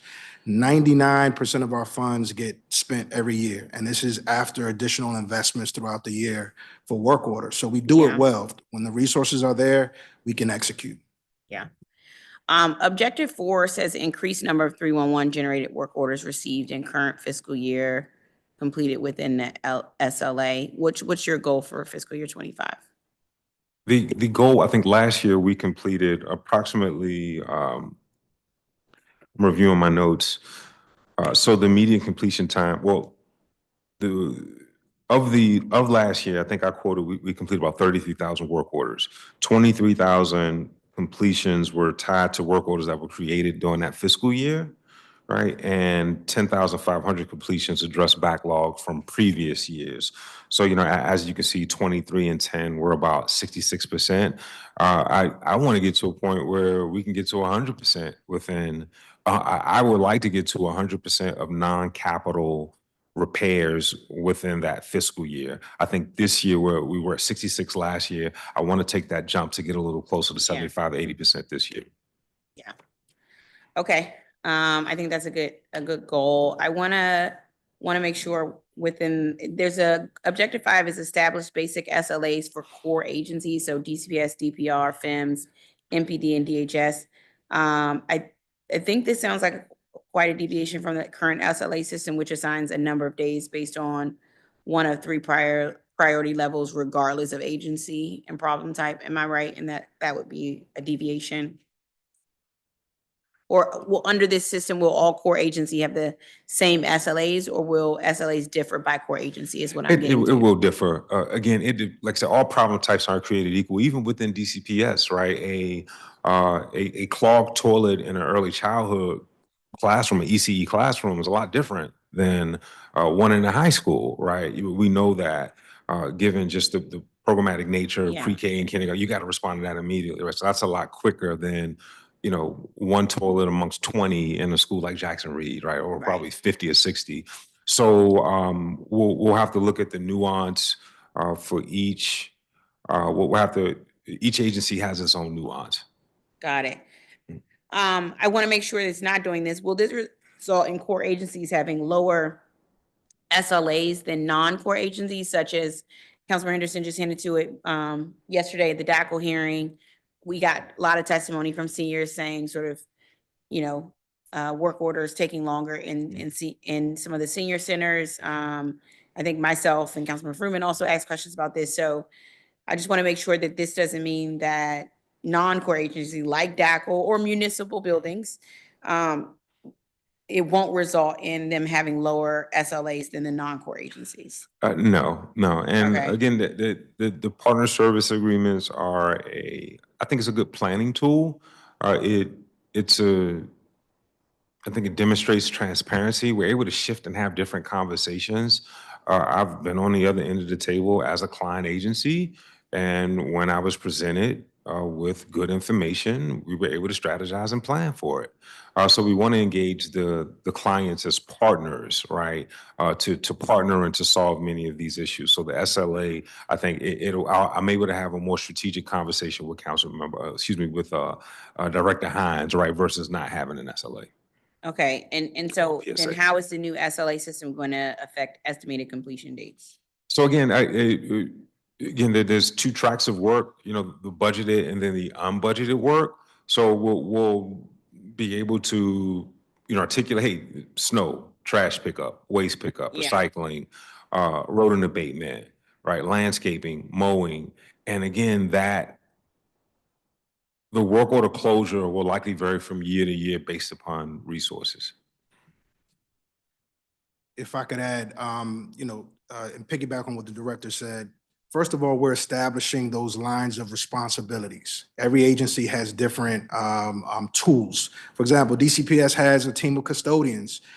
Before I send a licensed plumber out to a school, if it's just a matter of using a plunger to unclog a toilet, that same plumber could be utilized at a different place, different agency, right?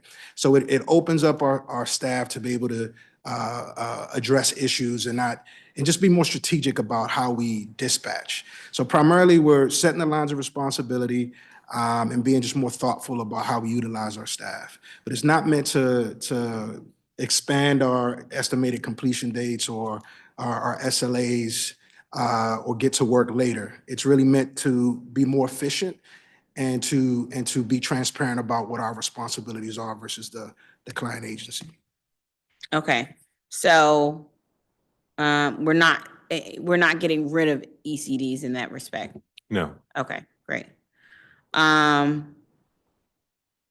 want to ask about DGS says multiple visits to sites by vendors do not necessarily indicate or escalate costs because certain trades often require multiple assessments and additional site visits. I can understand DGS's premise, but I want to get some clarification on that. In question 82, what are the types of trades that require multiple site visits? So let's say we have a broken boiler. Is the contractor paid the same amount for fixing the boiler, whether they were able to do it or one visit or multiple? So it's per visit and per work completed. So oftentimes we can make a repair and in that process, that could be a result of the first sort of pass at troubleshooting the issue. But there could be underlying issues, multiple issues Right. that arise. When we send an employee or a contractor out, there are associated costs with those site visits. Yeah. So, because what we often hear from school and site-based staff is that they see contractors into the building after a work order is created, but the problem isn't fixed. And so, but DGS is saying a contractor could have been doing an assessment and determine additional time, tools, or whatever else is necessary to complete the work order, basically. So that can happen, but we have subject matter experts on our staff that know when it's a reasonable cost. We do allow the vendor to bill for that. If they don't meet the standard, we will push back and not allow the agency to be charged. Okay. So that's what I want to make sure that, like, if that's the case, that we're pushing back and not allowing the agency to be absolutely. charged. Absolutely. Because what I'm hearing is contractors come in, don't appear to do anything, or do something, and the issue still remains. And and I guess I'm curious, what communication does DGS provide to the relevant stakeholders about the contractor's site visit and what was and was not done and sort of the next step? So, like, because sometimes schools is a greater example for this, or sometimes DPR as well, where they'll see someone come out. In their mind, they're thinking, oh, great, DGS is here to fix the problem. the person leaves, they all go upstairs like, is it fixed? They're like, oh no, it's not fixed. And at that point, they're like, we don't know. They'll just call me and say, Councilmember DGS came out to fix the problem and the problem is still broken, which I'm like, well, did they come out to fix the problem or did they come out to assess the problem? And I guess I'm asking what that communication loop can look like so that we don't have those instances. I think that for some clients, I think the expectation for a work order is that the situation will be remedied, and sometimes it won't be. Sometimes it's a capital project. I think we talked about maybe like the elevator at Emory. You know, thankfully, we're going to address it with the capital funding next fiscal year. I believe we started our community engagement. That's a good example of, I think, one that you and I have talked about, where they say, hey, well, they were out and it was working today, but it's not working tomorrow. It's because in some instances, that asset had reached the end of its lifespan and it's going to go down until you actually have a capital replacement. So that's one example that I've seen often sitting on both sides of the table. Okay. Councilmember Joe is here for a round, so I'm going to stop there and turn to my Ward 1 colleague, Councilmember Nadeau, and I hope she covers the Amigo Parks questions for me. Just throwing that in there. Thank you. My first question. Thank you, Madam Chair. Hello, Director. How are you? Good to see you. Good to I'm see doing you well. too. Good morning. Good morning. Could you provide an update for us on Amigos Park, please? Sure. We've had encouraging conversations with the property owner regarding a fair price to purchase the property. We'll continue those conversations, and if we are able to reach what we feel is a fair price, we'll present that to the mayor and city administrator. Thank you very much. I appreciate that update. Is it close? Close. Some daylight, but not a lot. I've been encouraged. I was updated on our the re-engagement just a few days ago, and I don't think we're far apart. That's really good to hear. Before you were trying to negotiate a lease agreement, right? That's right. That's right. But there were no operating funding to support a lease, so we do have an opportunity to utilize capital funding to purchase the property outright potentially. Okay. Now, if that didn't work, can't you use capital funds for a long-term lease? Isn't that something you're allowed to do? If it's a capital lease where we are able to acquire the property at the conclusion of that lease period. Got it. Like a rent-to-own kind of thing. Exactly. I think at the previous negotiations, I think it was like a 99-year lease where the district would not have ownership after that period. So in this scenario, in a capital lease, you own it afterwards. I think that's the arrangement for 11th and Bark. Right. Another one of my favorite projects. Thank you for mentioning that one. I was pleased to see the inclusion of the freestanding restroom in Walter Pierce Park. And I've been a big advocate for public restrooms, never miss an opportunity to mention them. So here we are. Which agency will be responsible for the maintenance of that Portland Loo, and how often will it be serviced? It falls under DGS's purview. I think you and I have discussed maybe a partnership, I believe, with I think it's a bid on Main Street to have more frequent services. I would like to restart those conversations this spring as we get closer to delivery.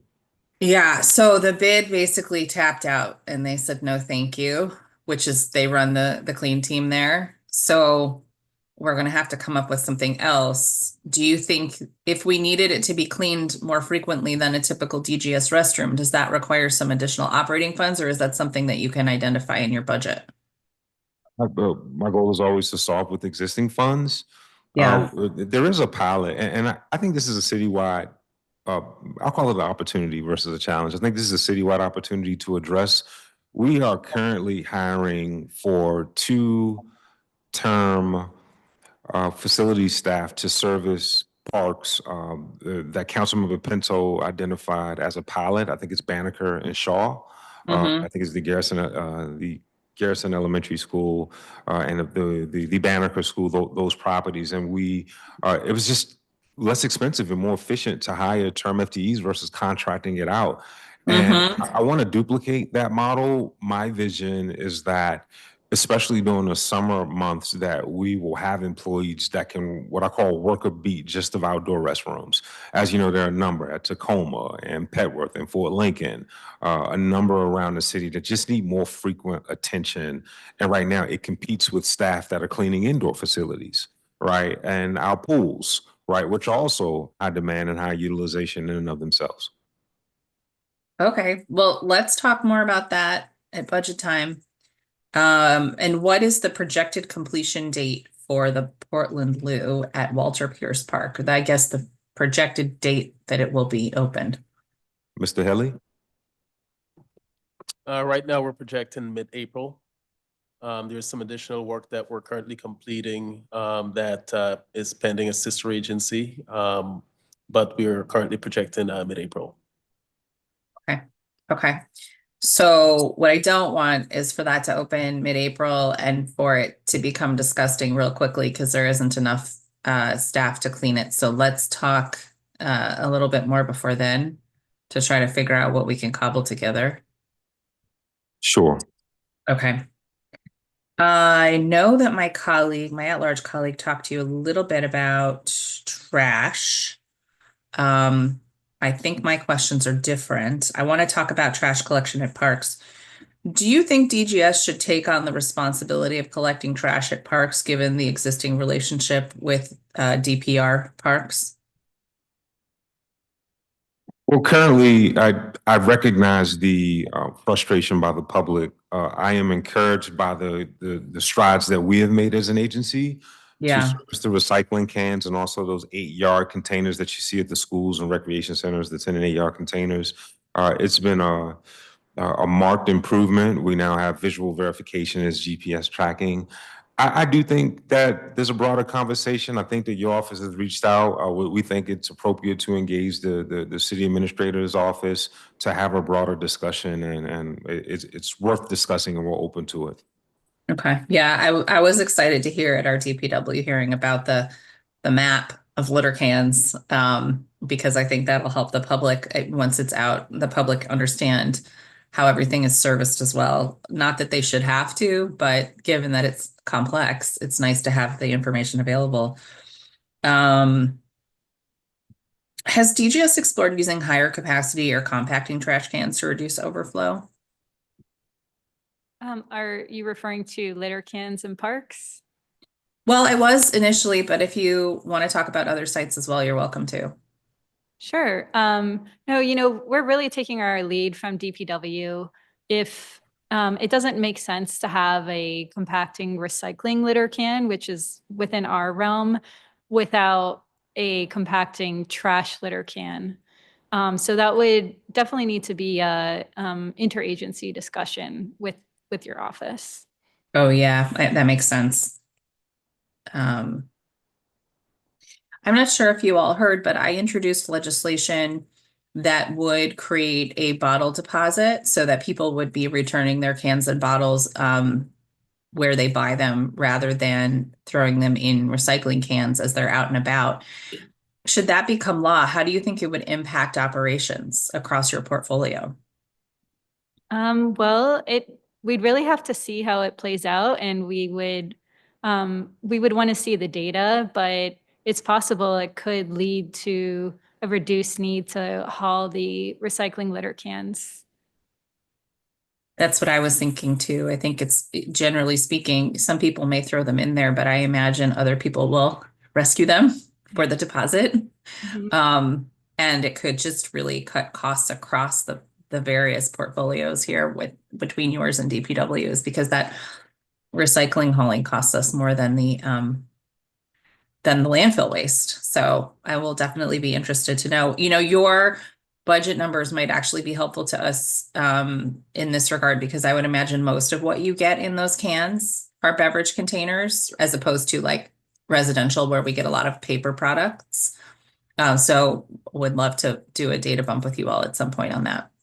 Yeah, we would definitely be open to doing an audit of the recycling litter cans. I will say until the trash litter cans are regularly picked up and so forth. There's always going to be some contamination in the recycling, but Yeah. it'd be very interesting. Well, that's another good point because it'd be helpful to know how much of the recycling haul actually gets landfilled because of contamination. So let's definitely plan a time to talk about it. Sounds good. Great. I got to join you for that HVAC and air quality hearing, but I didn't get to stay long enough to ask any questions. So I'm just going to go through a few. Bruce Monroe Elementary recently reported heating failures in 3 classrooms and the gym. Is that ongoing?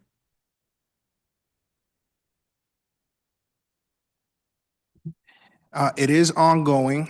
We do have contingencies in place, however. There is a compressor that has a lead time that we're waiting for. Okay, so it's ordered. Yes. Okay. Any ETA on that? Right now, it's April 1st, but that's a placeholder. It is subject to change depending on the delivery date. But at this point, our best date is April 1st. And does that compressor impact both heat and cooling? Yes, it does. Okay, so it will continue to remain important after hypothermia season is over. Correct.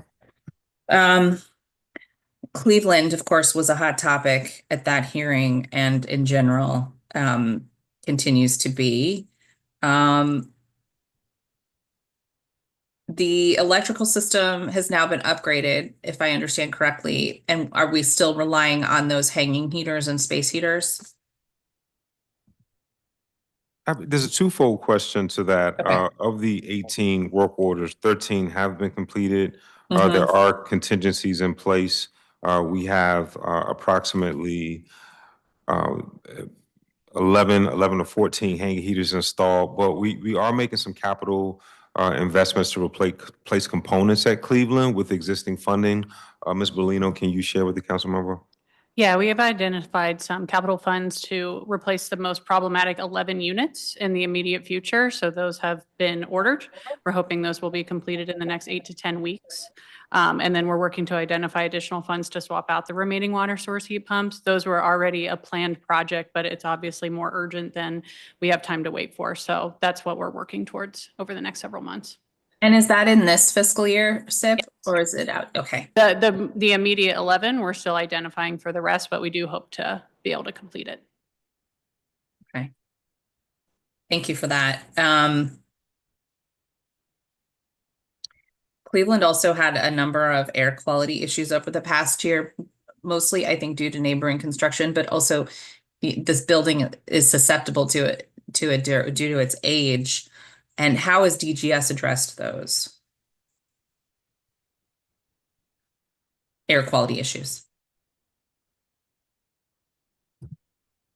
We'll continue to monitor. We'll look at changing filters. We respond to calls as they come in. But again, the issues that we've seen has been due to exterior factors primarily.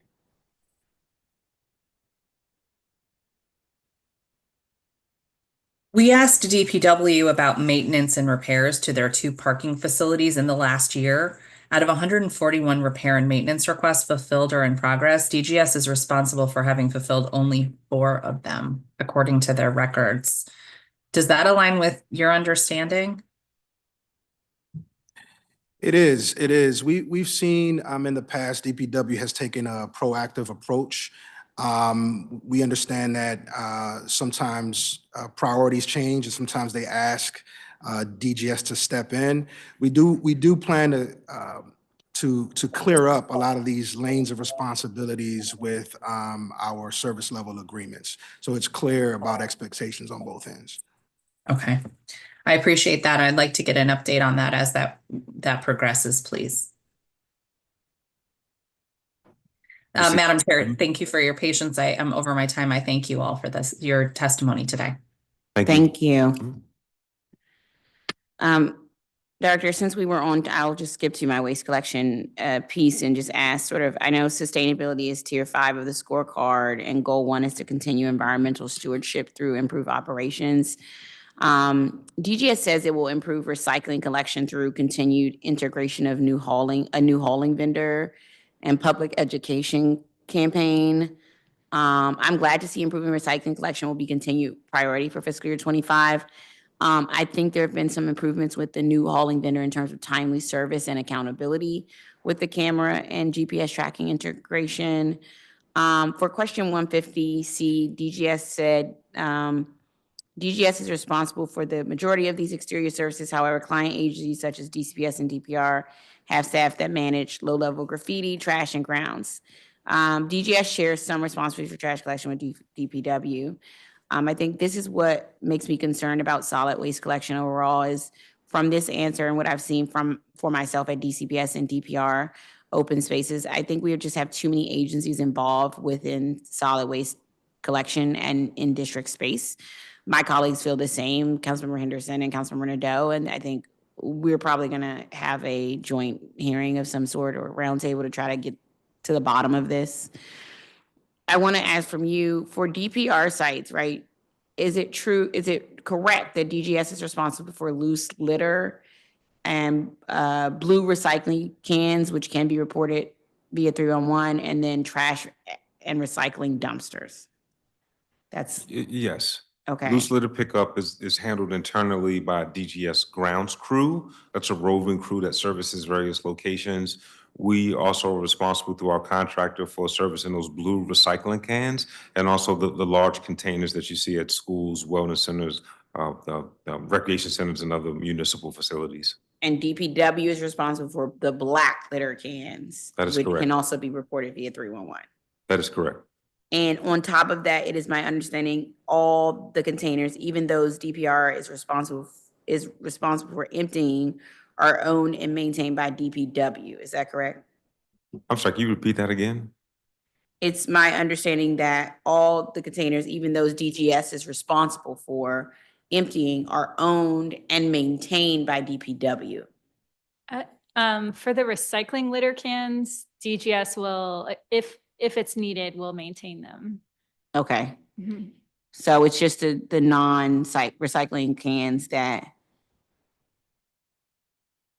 DPW is responsible for sort of owning and maintaining. That's right. I think from time to time, when I was at DPR, we would have some vandalism. I think some folks would set trash cans on fire, or they would be damaged by vehicular traffic. And in those incidents, at DPR, at the time, DPR would sometimes work with DPW for replacement cans, and then one of the agencies would install it, sometimes with the help of DGS. Yeah. So let me ask you this: do DGS and DCPS do they have the same delineation of responsibilities? If not, who does what trash and recycling at DCPS sites? Yeah, it's very similar. I will say that DCPS has their own janitorial staff that sometimes helps with the loose litter. But yeah, for the most part, DGS hauls trash and recycling from dumpsters like they do at DPR. And then we also handle the recycling litter cans. Okay.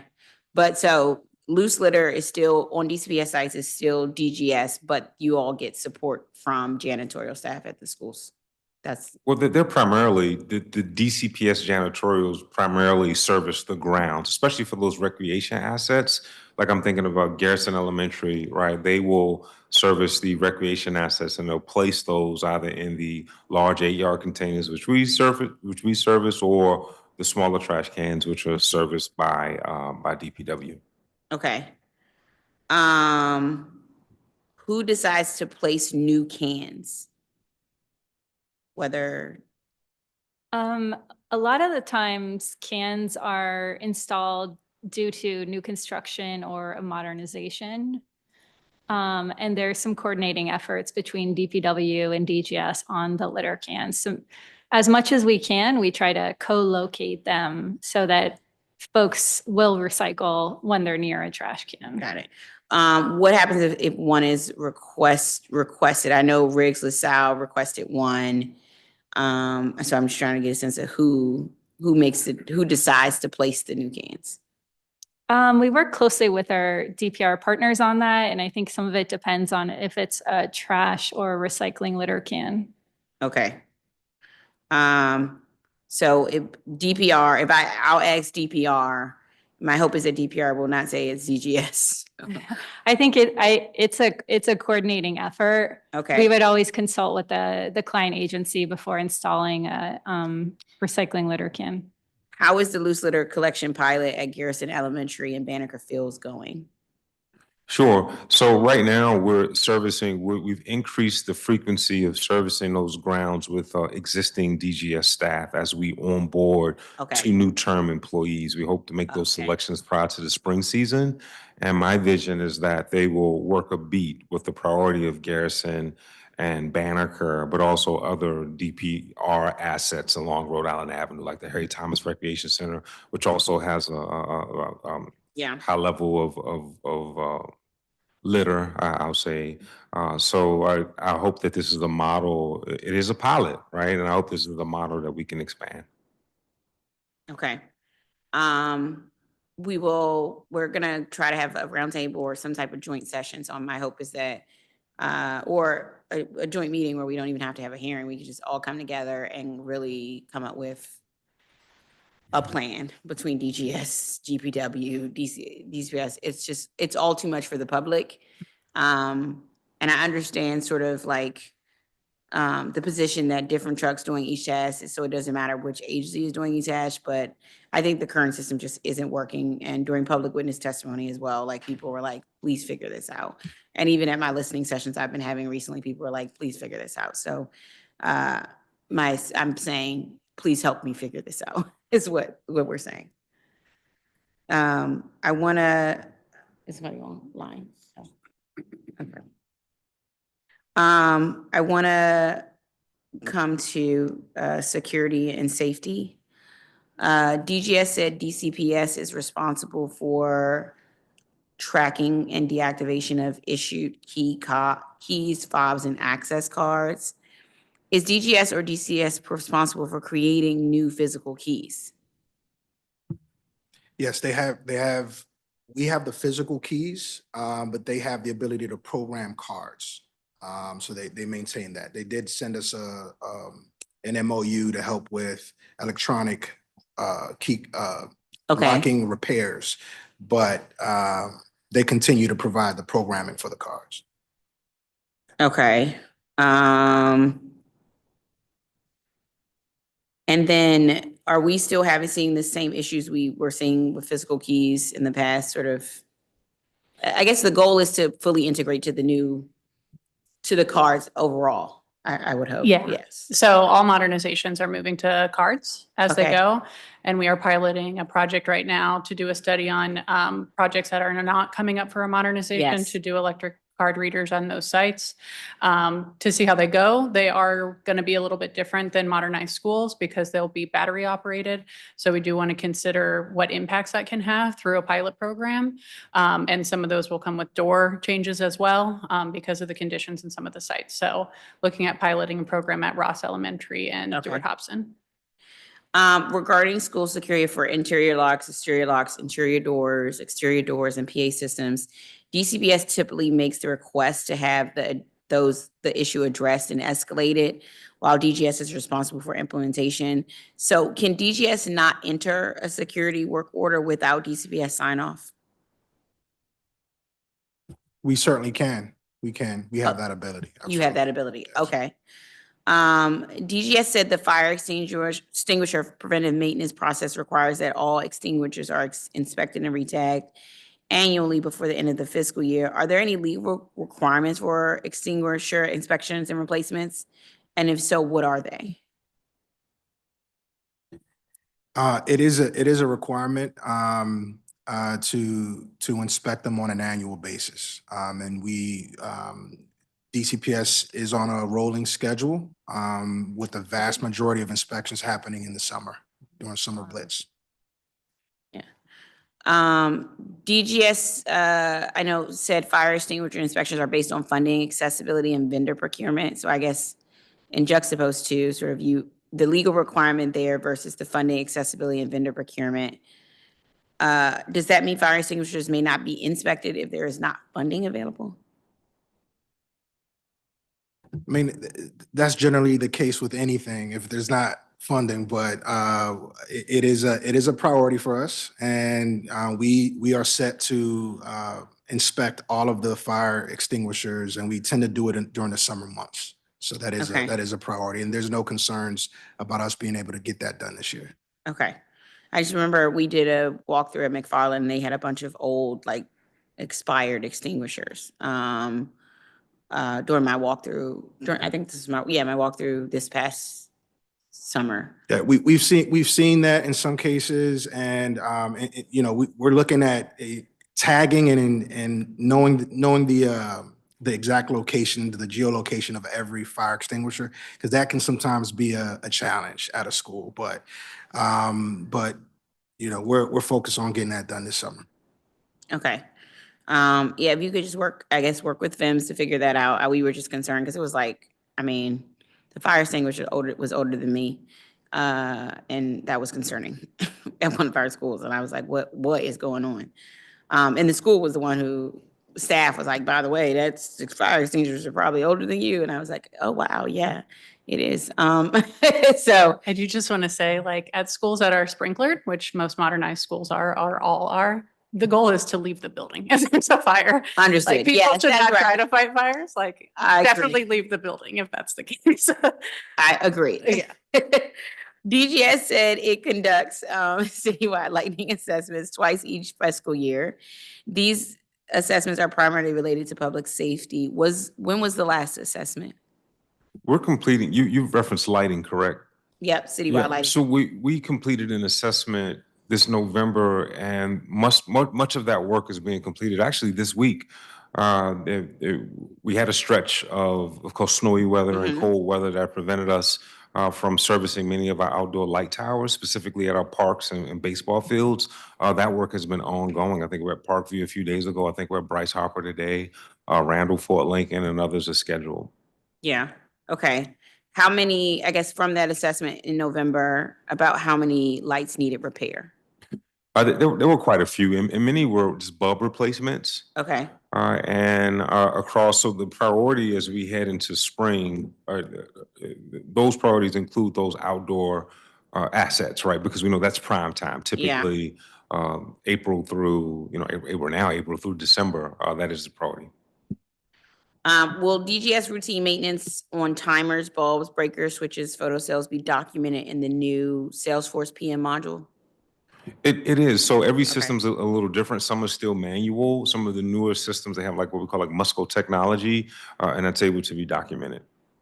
And I noticed that you all had a contract with, I don't know if I'm saying their name right, Musco Lighting to monitor and control lighting levels and associated equipment. That's right. How many sites do we have monitored under that contract?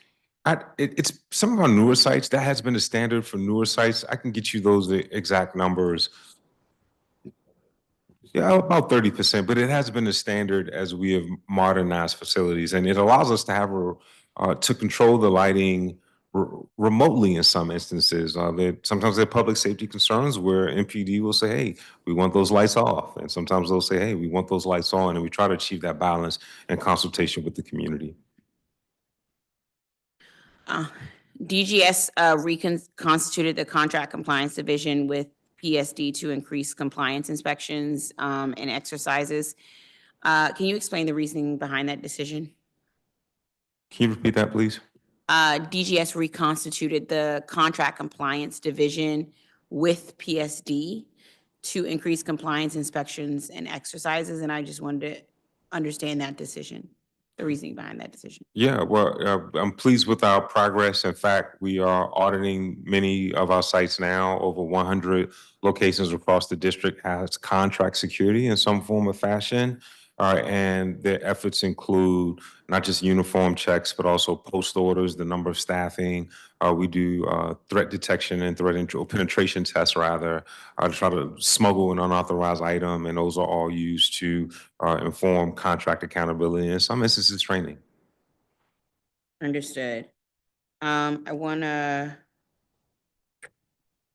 hop to quality assurance for a second. Where do I want to go? And the quality control and quality assurance in my letter to DGS and DCPS about the 2024 summer facilities readiness tours, I sort of observed problems with miscommunication between DGS, DCPS contractors and school staff, that this resulted in work orders being open beyond their SLA due to misunderstanding and sort of misuses of current processes and procedures. In pre-hearing responses, DGS describes several processes by which an agency ensures work orders are closed only when the work is completed. First, verification by field staff. Field technicians or contractors are required to update the work order status within the system with notes and photos confirming task completion. Has DGS resolved its post-it note picture problem? Are all photos and videos now taken by in-house staff and contractors now actually showing the problem is complete? Yes, that is the standard, and we've reiterated it to all contractors and in-house teams. And so that is part of the QA/QC. And then what I understand is second, there's the supervisor review. Supervisor review the updates provided by field staff to ensure the reported completion aligns with the task requirements. So I just want to make sure. So to confirm, supervisor review does not mean a supervisor has reviewed the actual work done, merely the paperwork materials provided in Salesforce. That is correct. That is correct. And we have the last team, which supports those supervisors in reviewing the work orders. And they're embedded with the trades team on Adams Place, where at the end of the various shifts, they're able to download and update those work orders in Salesforce. We have seen a marked improvement in the documentation necessary for closing out work orders over the last 2 fiscal years. Got it. And then third is the quality assurance QA checks, and then a designated QA team or supervisor may conduct, which is a may conduct on-site inspections for selected work orders to verify the work meets the agency standards.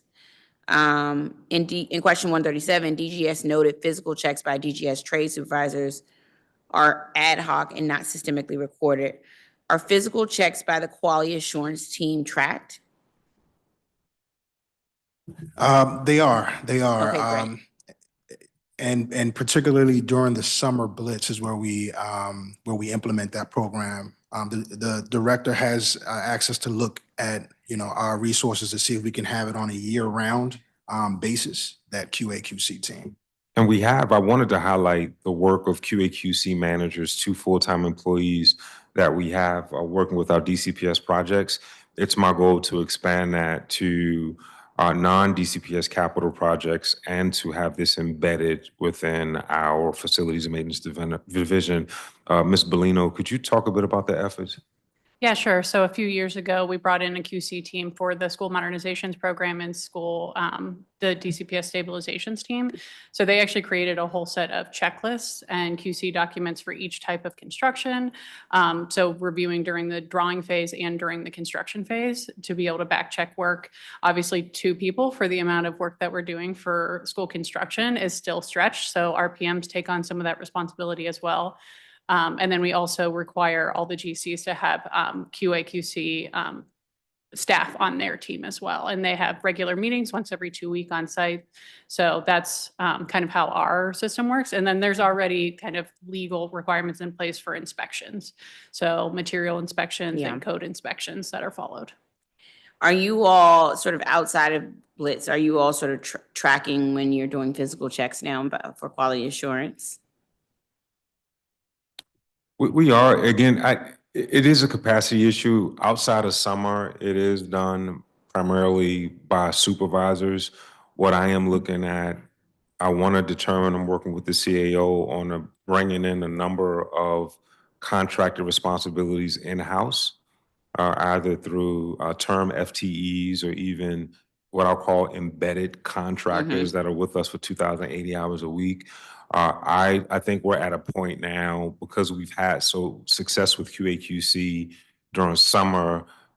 It's my commitment in FY26 to bring elements of it in-house, because I've been encouraged by the success from FMD during the summer, CCSD year-round. We know it works. It's a great level of accountability, and it needs to be full-time and more reoccurring. Understood. Would you all have a percentage of what percent of work orders were reviewed by the QA team in fiscal year 24? We can, and a lot of it is done. I can give you back of envelope math. I know that last year we closed about 1,400 work orders during the summer readiness ramp up.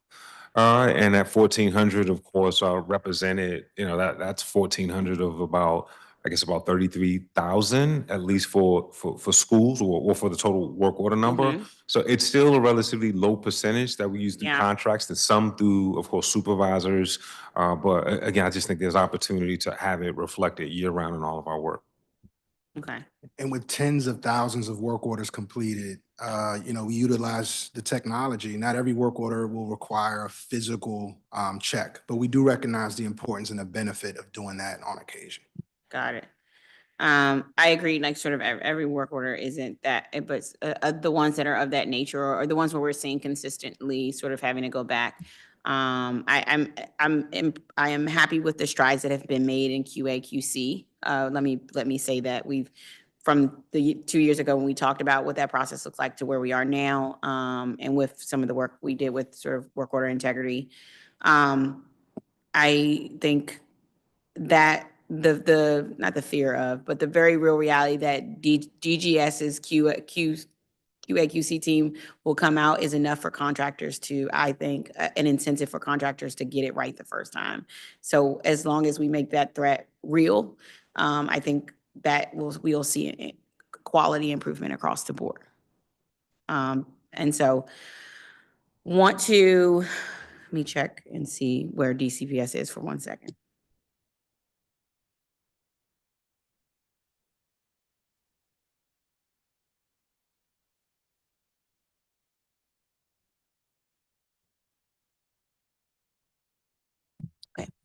I mean, I take a break. I do have to get around over in DCPS, so I'm just monitoring when I'm going to take that break for you all. Director, let me actually just go to one of the issues that came up a lot, and I already told you all I'm going to go here. The archives is a huge project. Many people are and still are and have been excited about it, and I am just frankly incredibly disappointed about where we are with the archives. I don't understand sort of why the project has been delayed the way it is. I do not understand why the costs are now, there's this alleged we need more money. I think I share the deep disappointment with the public witnesses who testified last week about the archives not being ready for July 4th, 2026, which is the 25th anniversary of this country. And I think, the council and public have been guaranteed the archives will be ready for this momentous occasion. So it's just such a deep disappointment that we are where we are. Can you please explain to me sort of what happened and how do we go from on schedule to certain to not being delivered on time? I think it's important to note how the scope has increased since this project was initially funded in 2018. And that's when it was funded in 2018. And the scope at that time was about 70,000 square feet, right? And it was based on estimates in 2016. But also at that time, we didn't have a site selected, right? So the extra complexities when UDC was selected and you're doing a demo versus building on a complete on a vacant tract of land. That was one element of it. And then also the initial scope anticipated a facility of about 70,000 square feet. Today, as it stands now, there's 124,000 square feet needed. So that's an increase of almost 50,000 square feet, 54,000 square feet just over the course of that period. So the programmatic requirements have increased, and for good reason. That extra nearly 50,000 square feet will accommodate bringing in-house a number of archives and records that are being stored outside of the District of Columbia, I think in St. Louis, and in other jurisdictions. So what we started off with in 2018 and what we have now is an apples to oranges comparison. As I recall, DGS spent a lot of time and effort insisting the archives could not meet certain net zero requirements. And there were months, if not years, when advocates, including the advisory archives group, sort of insisted designs could go much further in achieving net zero energy goals. Do you think the project could have stayed on schedule if DGS was not so sort of upset about meeting the implementation goals of the net zero energy goals that are now met under the new design? Oh, I disagree. I don't think that that's the complete truth. We did have to go back and redesign, and Jen, if you could talk a bit about the boiler redesign and also some of the offsite solar or wind actually that we now are able to use that we could not use before in order to meet that net zero threshold. Thank you, Director. Yes, so for the archives, in order to make the building net zero, they replace natural gas boilers with electric boilers and then reduce the number of air exchanges for this building. Yeah, I can also say that I believe before the archives came to the GBAC, our wind PPA farm in Pennsylvania was not considered eligible for the Appendix Z offsite requirements. And I believe, if my memory serves me, around that time, when we came back to the GBAC, the wind farm became eligible because originally offsite requirement was only for renewables in DC, Maryland, and Virginia, and it was expanded to the PJM region, which includes Pennsylvania, where the wind farm is located. Sorry, the chairman just texted me. Let me ask you this.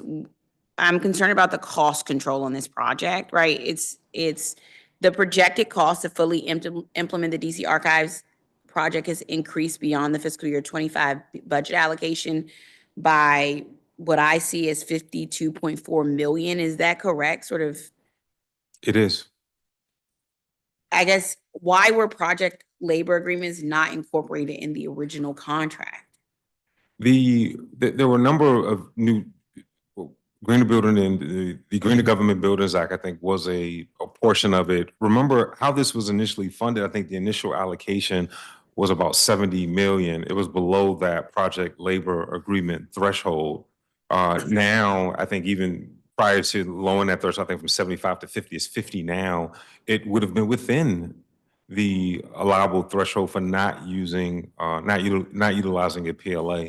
And again, that's just a portion of it. I don't want to attribute the cost increase entirely to project labor agreements and the Greener Government Building Act.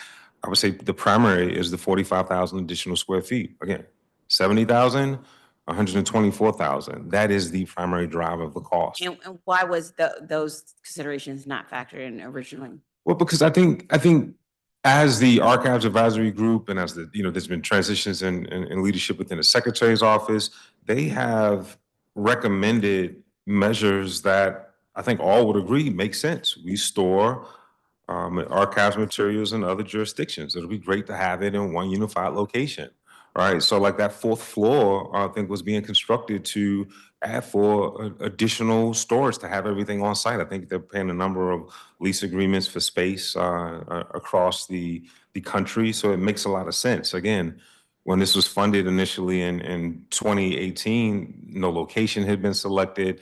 The programmatic scope was a lot different. DGS, we know how to do these projects, right? We build schools, right? We have costs, we build recreation centers.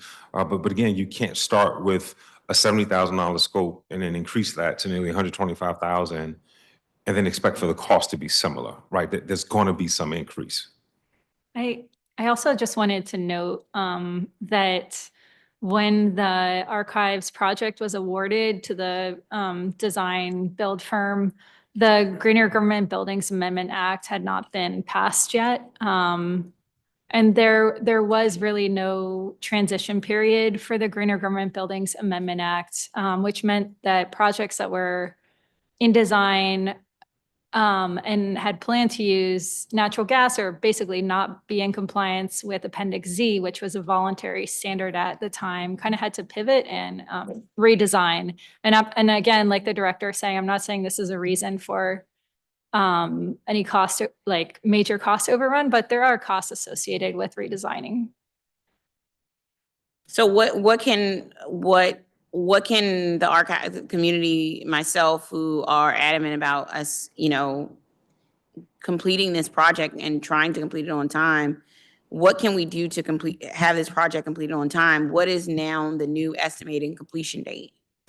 If we were to begin today, it would be September of 2027. If we were to move ahead today, we've made significant progress. We've completed the selective demo as of December of 2024. We relocated the Office of Unified Communications tower, a tower from the building to another building on campus. So we've done a number of we've made progress. We are to stand still until we figure out budget. Again, if we were able to get the green light today, it'll be completed by September 2027. We've provided options to the Office of the Secretary and the Mayor for consideration, and they'll be evaluated this budget cycle. So we won't, I guess we'll find out when we see the mayor's budget. When the mayor budget comes out, we'll find out if the additional funding is there for the archives. And if it's not, then it'll be on the council to try to come up with that funding in order for this project to continue. That's fair. That's a fair statement. There are also other value engineering options that may be on the table as well. Okay. The chairman just called me over to do a round in DCPS, so I'm gonna go do my round of questions. So I would probably say 12:30. We will be back and reconvene and finish out. Okay, sounds good. Thank you. Thank you.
Okay.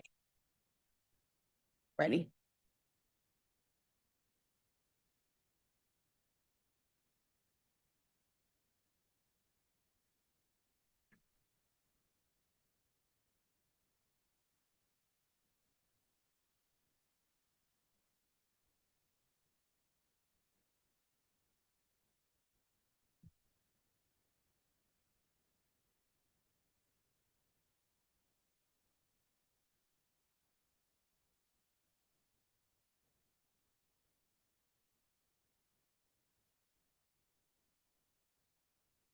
All right. In addition to sort of DC Archives testimony, we did also get testimony, as you know, from parents from Whittier, which is in Ward 4. So both as DGS chair, but also as Ward 4 council member.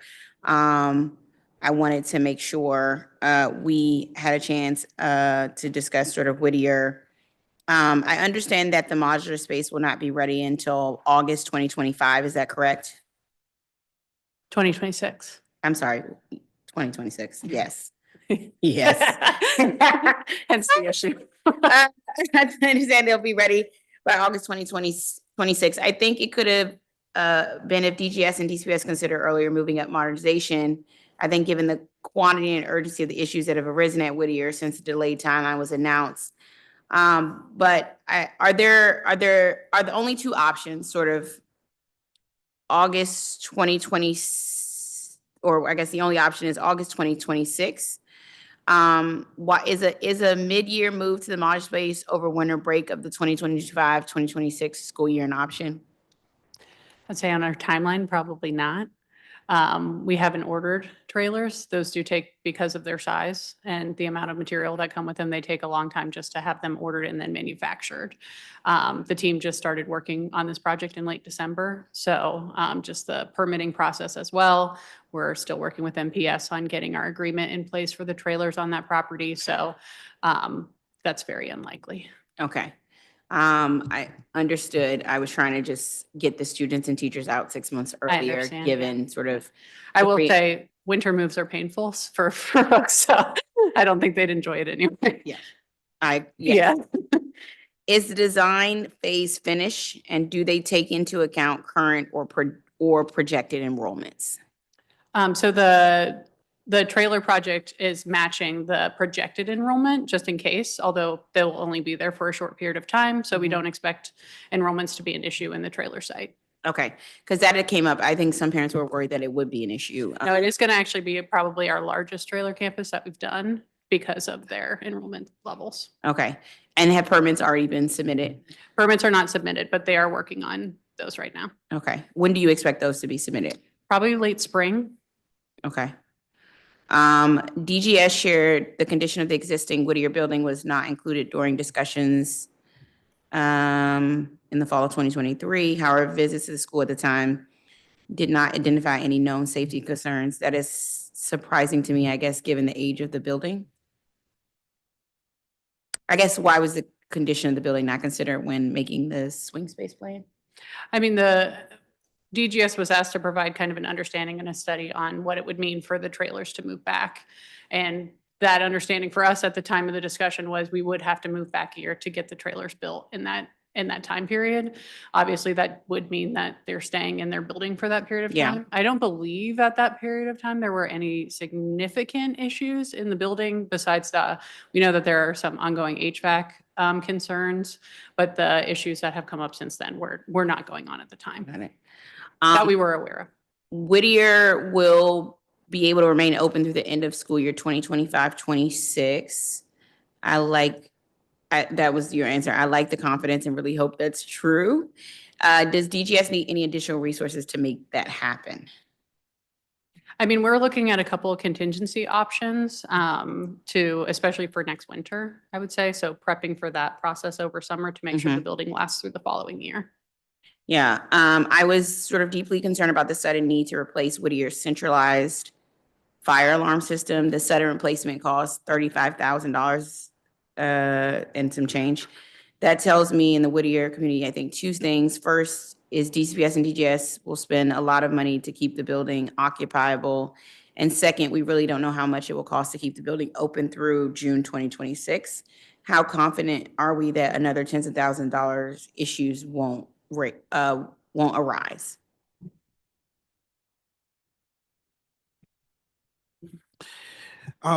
You know, it could arise, but we're prepared to ensure that it remains open during that time. We've already addressed the concerns raised by parents and staff at Whittier in terms of the safety concerns.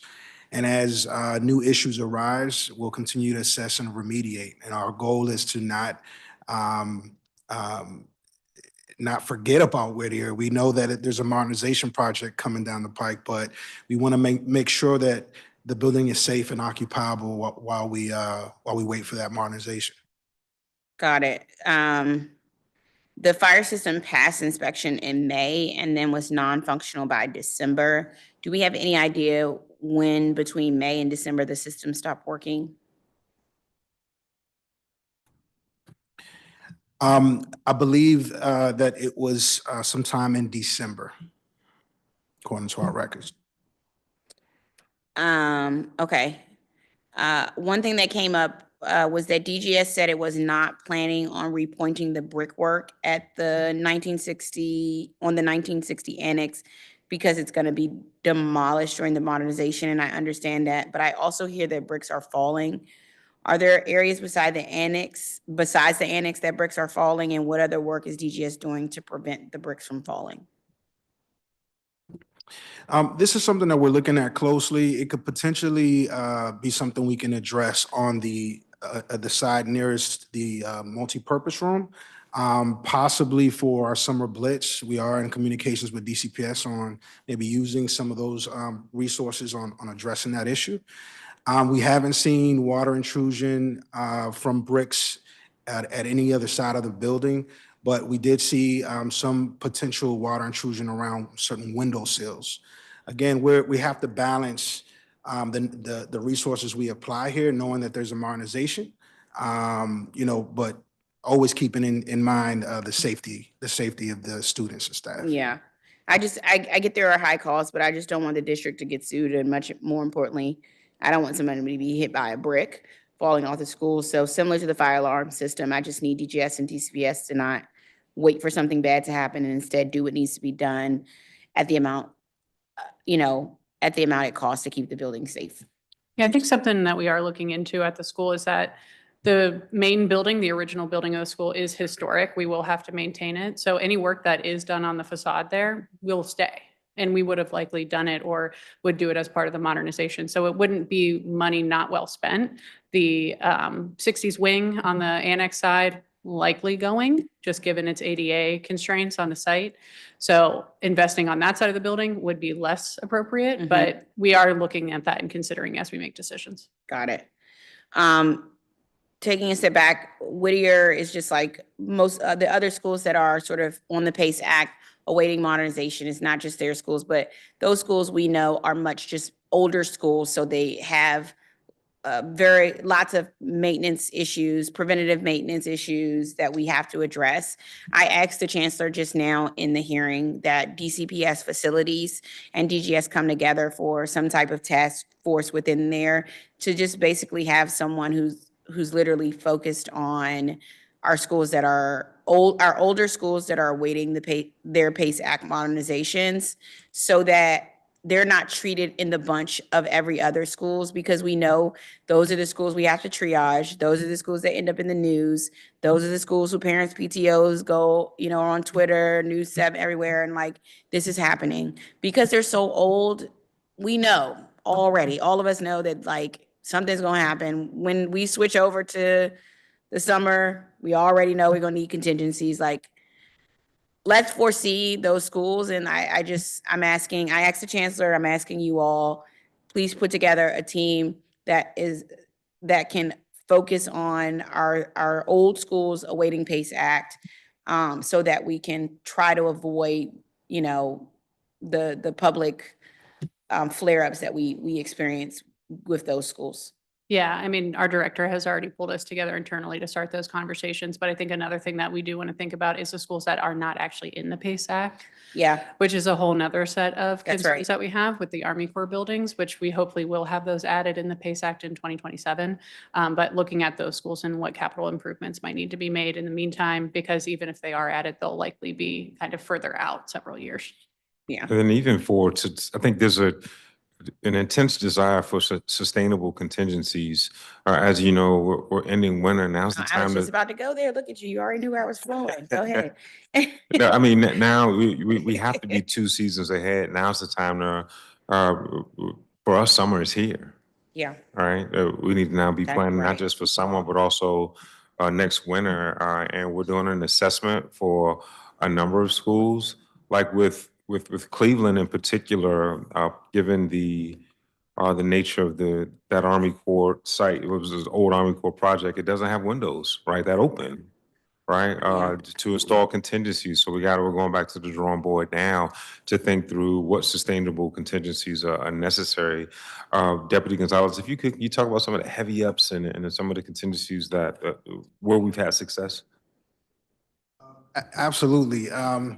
So we do find that with those contingencies, we often need to heavy up the electrical capacity of Oh, look, y'all sites. going right into my questions. Keep going.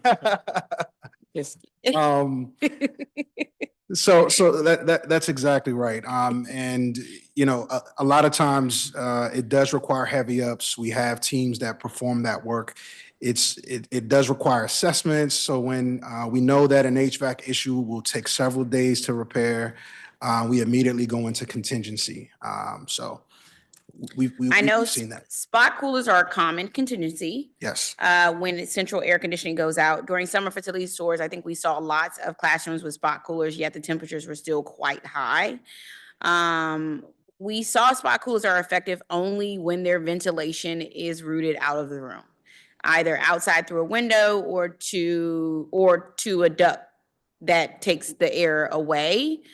Otherwise, the hot air and humidity just stays in the room. So my ask was, I'm like, has DGS discontinued installing spot coolers without routing their ventilation outside of the room? Because it's a waste of time and resources. Case by case basis, like with Cleveland, I think Ms. Bellino spoke to earlier, we're replacing, I think, 11 of the most problematic heat pumps, correct? Yeah, their water source. That's right. Yeah, they're just past their useful life. For other schools, we've had success like at Kelly Miller a few years ago with the temporary chiller. We are looking at more temporary chillers. And just, I think I've shared with you, just to give you a sense of some of the ingenuity, DGS is poised to take over the site of the old UMC United Medical Center right on Southern Avenue. We just toured the site and looked at their rooftop units, looking at repurposing some of their rooftop units as contingencies for other schools and other municipal locations, very similar to how we took when we were demolishing the old Garfield, we took that boiler and it was a temporary measure for Burroughs until we installed the permanent boiler there.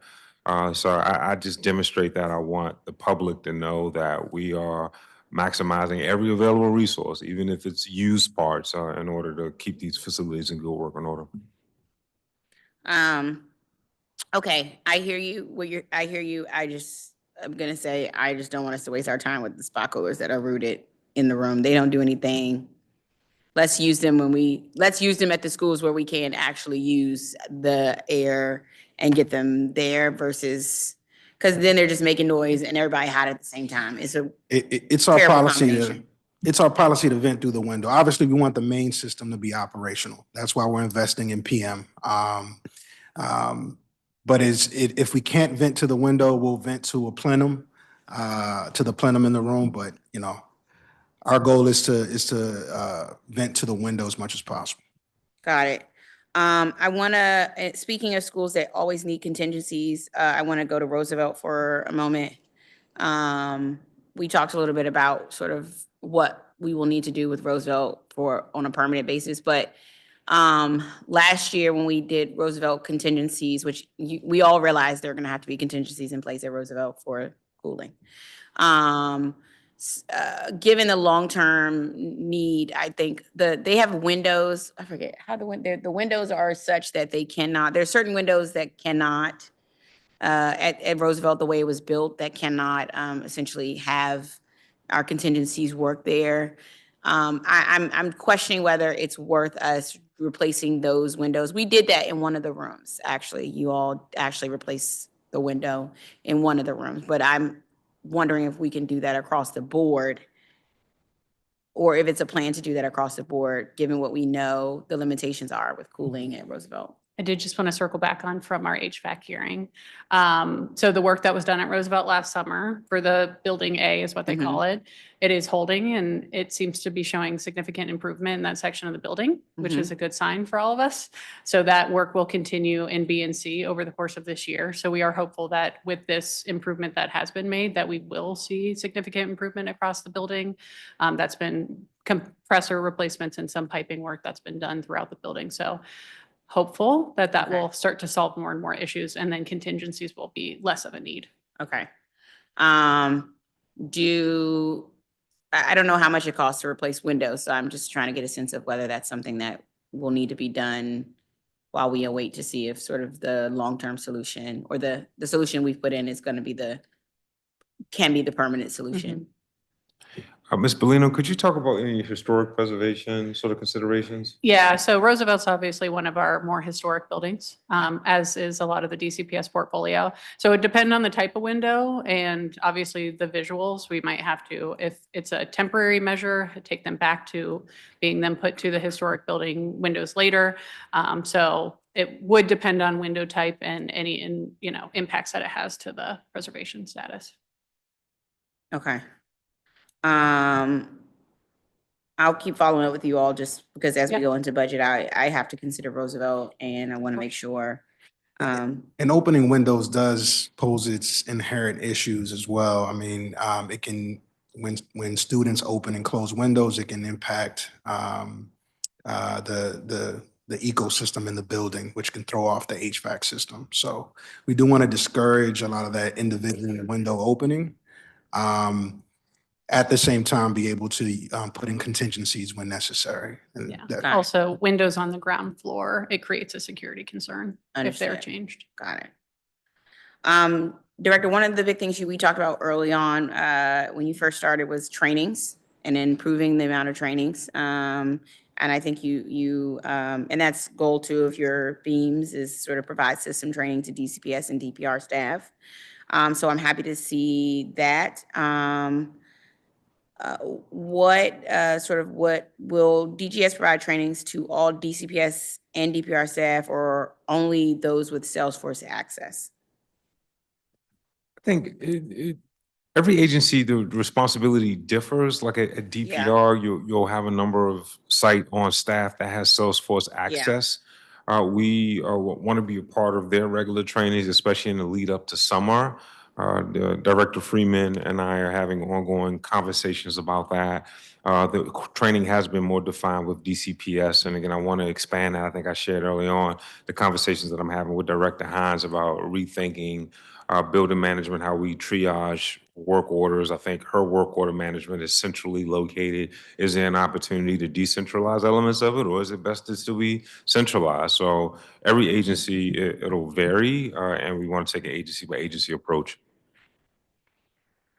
What training has happened sort of since we had discussions about there needing to be Salesforce training across the DCPS portfolio, especially because that was leading to duplicative work orders, that was leading to people putting in the wrong category for work orders and then them having me close out and then redo. And so that made sort of impacted numbers. What training has took place in the past fiscal year with DCPS staff as it relates to Salesforce? 4 virtual and 1 physical in FY24, and in FY25 they've been virtual only. Okay, and as a result of those trainings, have we seen a percentage of duplicative work orders reduced? And that's my estimate to say Salesforce is or is not the trainings are being effective or they're not. We're seeing some encouraging news, developments. We realize it has to be continuous. It has to be continuous. That the staff turnover, which is why we're committed to continuing both virtual and when an opportunity presents, even in person, more in person. Yeah. Just to stick, you have to keep it. It's one of those things you have to revisit it 2-3 times a year. Yeah. I think maybe if you all do a few more, I mean, I guess people like virtual. I think us physically seeing people do it, because sometimes people, by people, I mean myself, when virtual trainings are not as attentive as they need to be when necessary. And I think it would be beneficial for staff without Salesforce access to also know how DGS processes work, especially regarding how they probably report facilities issues. Also, I've asked before, but I haven't got a chance to do it, that I would like to sit in on one of these trainings. Oh, we can make that happen. Yeah, Okay. we absolutely can. Yeah.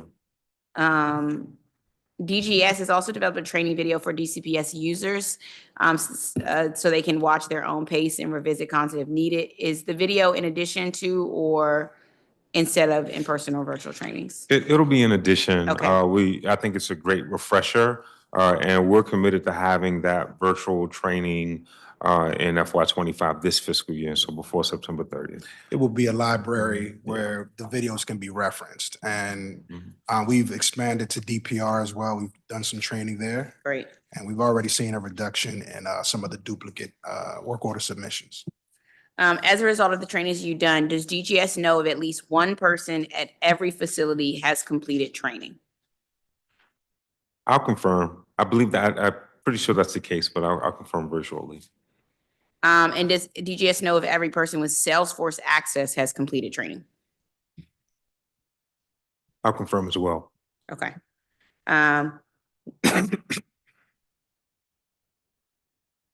When you confirm, we'll know, if not, let's get it done so that we can improve. That will improve where we are. I know goal 3 is to invest in human capital. Objective 1 is to develop a training and apprenticeship partnership in the areas of construction, maintenance, and skilled trades as a potential employee pipeline. Director, I know apprenticeships and training is a huge priority for you. It is for me as well, because we both know this type of education and job readiness can change lives and communities by uprooting so many of the harmful pipelines district children get stuck into. My ask with this is, as you develop these apprenticeship partnerships, I want the Department on Disability Services, and specifically the Vocational Rehabilitation Services Division. I've heard from many RSA clients that they are in dire need of help getting into employment opportunities. And so putting on my other hat, which is having DDS, can you get together with Director Reese and see how DGS and DDS can team up to make these apprenticeship partnerships available to district residents with disabilities? Yes. Thank you. I want to ask about your client relation with DPR specifically. There's so many crossover issues, and we talked about this already, but sort of who's responsible for the nets that take a long time to fix, et cetera. And so I just want to know sort of what work has happened to get rid of, and I sent a letter back in June of 2023, sort of letting you know what those gray area issues are. Have you all resolved sort of who's going to be responsible for some of those gray issues? And if so, what agreement, is it in writing? If not, can we get it in writing? But has any agreements been reached? So there's constant coordination between the two agencies. It does need to be formalized in that partner service agreement. And once we complete DCPS, DPR is number 2, along with a few other agencies. What we've seen is that, for instance, there's constant coordination between the agencies. I think when someone flags a basketball room that needs a net, that's DPR, right? A tennis net, DPR, a soccer net, DPR. Large nets that cover fields is typically us. And it was sort of designed that way. DPR has a sort of a small facilities team, very small, and it was always designed to add a level of redundancy, but not to replace. And I think that has worked out well. It's been a value add. It's allowed DPR to get to some issues quicker, and those responsibilities will be formalized in a partner service agreement. Okay. When can we expect that? When can we expect that service agreement? The next fiscal, so we'll complete DCPS and post DCPS is this year, between this year and next year, and then DPR is the next target for next year. Okay. I wanted to ask, and make sure, I want to talk about greener government buildings, which just has been a joy between us, in reasons. Where are we, sort of with implementation of greener government buildings, and compliance with that, since the council's emergency was passed recently? We say emergency, are you referring to climate commitment? Yes. Sure. So regarding the Greener Government Buildings Amendment Act, I think we're seeing fewer exemptions. As I referenced earlier in relation to the archives, at first, a lot of projects were sort of caught in the middle of the Greener Government Buildings Amendment Act compliance, where they had already designed their projects. And so they had to go back to the drawing board to ensure their projects were in compliance with Appendix Z, or just make sure they were as in compliant as they could be. So we've seen about 11 to 12 projects go before the Green Building Advisory Council that provides recommendations on exemptions for the Greener Government Buildings Amendment Act.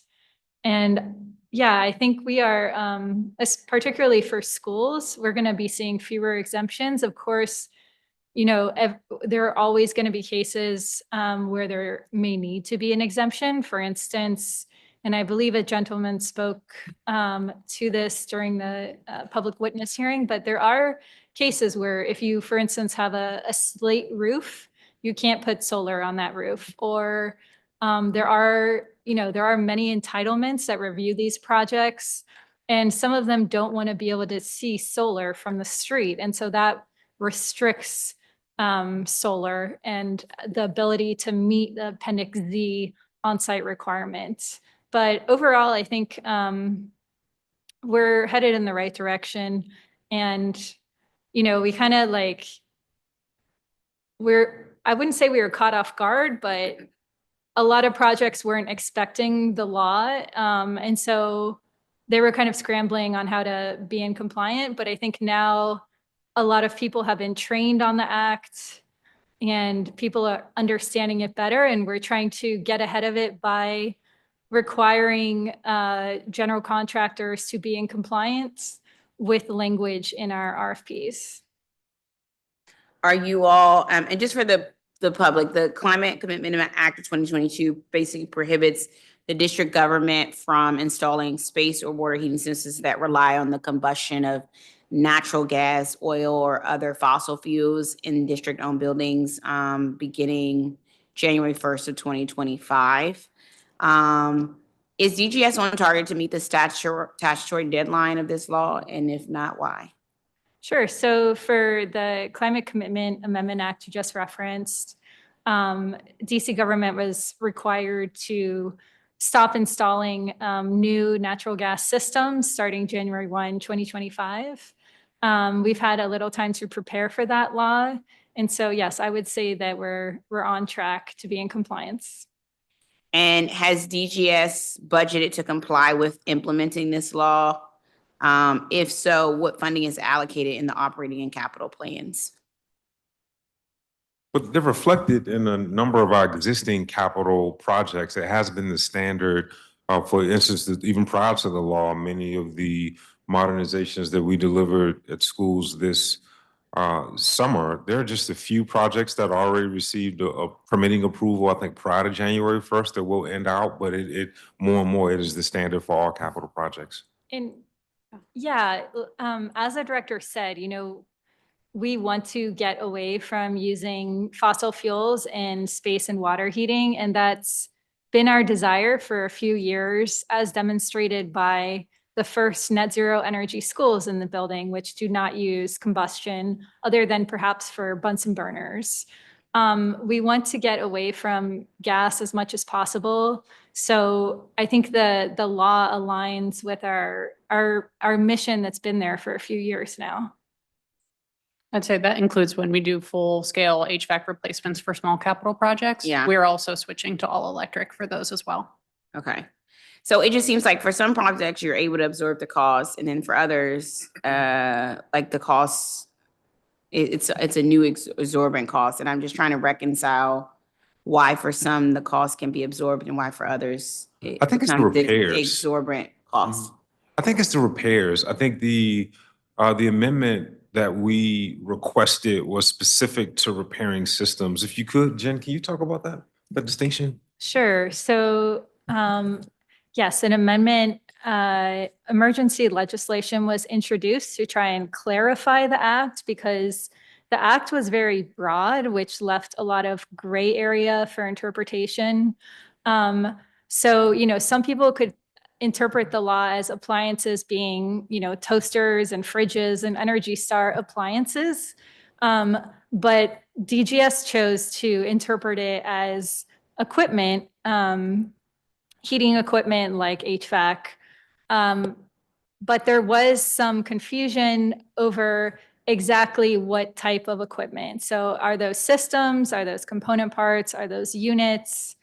So the emergency legislation clarified that the law would apply to systems, which gives us time to do the planning, soliciting, design, and construction of new HVAC systems without interrupting operations. So we are able to repair existing natural gas systems when they break. And our intent is to replace those systems as they get closer to end of life. Okay. Because that came up in a testimony as well. DGS provided a list of 127 combustion boilers. However, when asked how many fossil fuel-based heating units are in DGS portfolio, DGS reply was those numbers were, and I quote, best estimates, and more, and quote, more accurate and descriptive information required an audit. It concerns me DGS does not have an inventory of fossil fuel-based heating units. Why does DGS not have this information, and what would it take for DGS to conduct that audit? Yeah, I'm glad you asked the question. So we are going to be performing an audit over the next 6 months or so to, one, identify exactly where all the boilers are, how many boilers there are in each location, and then also get a sense of when the boiler was manufactured. So we'll take photos of the nameplate, which gives us a better estimate on the age of the boilers. And so in order to create a plan for how to electrify the portfolio, we first need to have those data points. Okay. So once you all are going to conduct, essentially are going to actually conduct that audit. That's correct. Okay. I look forward to sort of seeing the results from that. I wanted to ask about, actually, let me go, give me 1 second.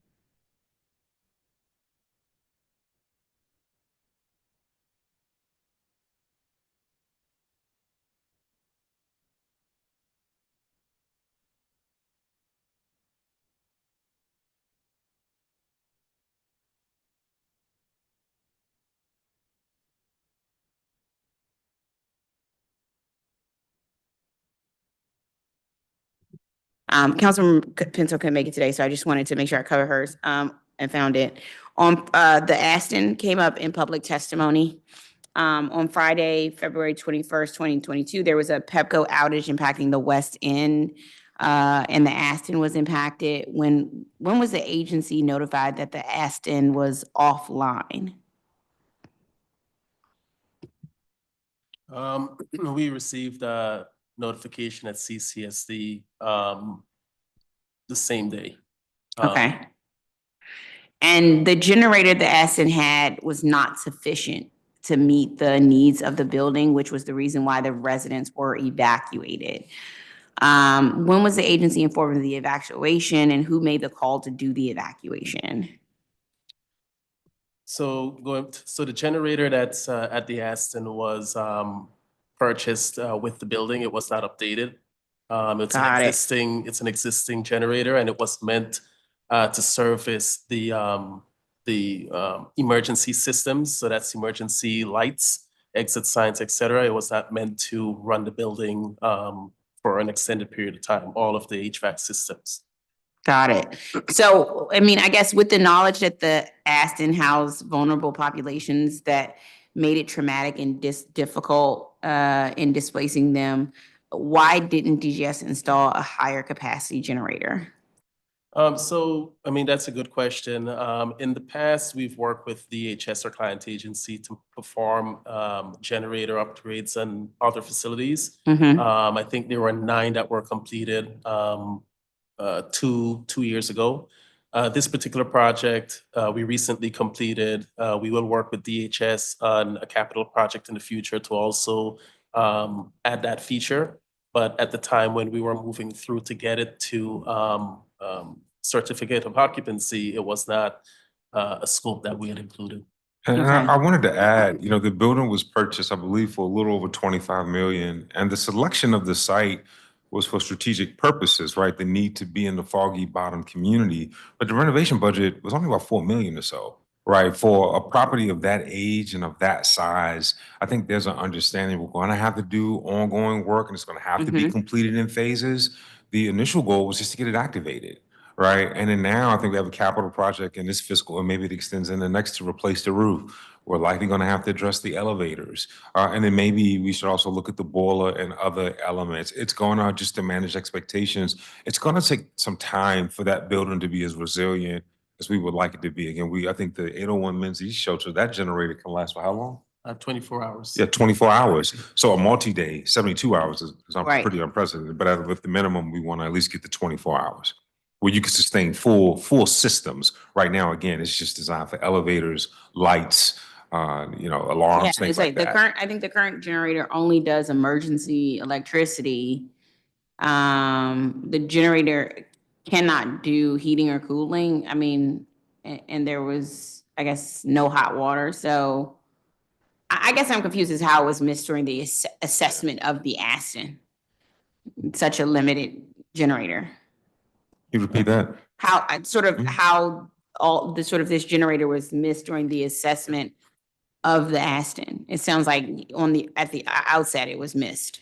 I wouldn't say necessarily missed. I think just the reality of the approximately $30 million, again, 25 to almost acquire it, about 4 million in work. It's going to have to take a phased approach. I do think a more powerful generator is appropriate given the vulnerable populations that we serve at the Aston. And we just have to get there over time. Again, we have very limited funds with what we could work with, and it's going to have to take a phased approach. I think no one, I think, was under the impression that we were walking into a brand new facility, and it's just going to have to take, unless we're willing to invest maybe 40, 45 million up front, it's going to take time. That's just the honest truth. Okay. And I would add that almost all of our buildings with a emergency generator aren't meant to run 24/7. It's just emergency by code. For our DHS population, that was an upgrade that we've made on several other facilities a few years back. And it's something that we're going to have to look into with the Aston. Okay. And then another issue that came up was just that the Aston was not fully compliant, ADA compliant. And sort of the Aston has a wheelchair lift, which I believe is not operational. And there are sections of the Aston are not accessible if one is partially immobile, like on a cane or a walker, to someone's wheelchair. I guess my ask is, can DGS get out there and take an assessment and make sure you all are fully ADA compliant? And then, I don't know if the wheelchair was already on your radar, but I would like to know sort of what steps are happening to make sure that gets back online, or replacing it altogether. So we have looked at that, and you're right, there are 2 components. There is a lift that's in the lobby as soon as you enter that takes you from the lobby to the elevators. That was out of commission during the build out, and we were able to get it online prior to turning it over.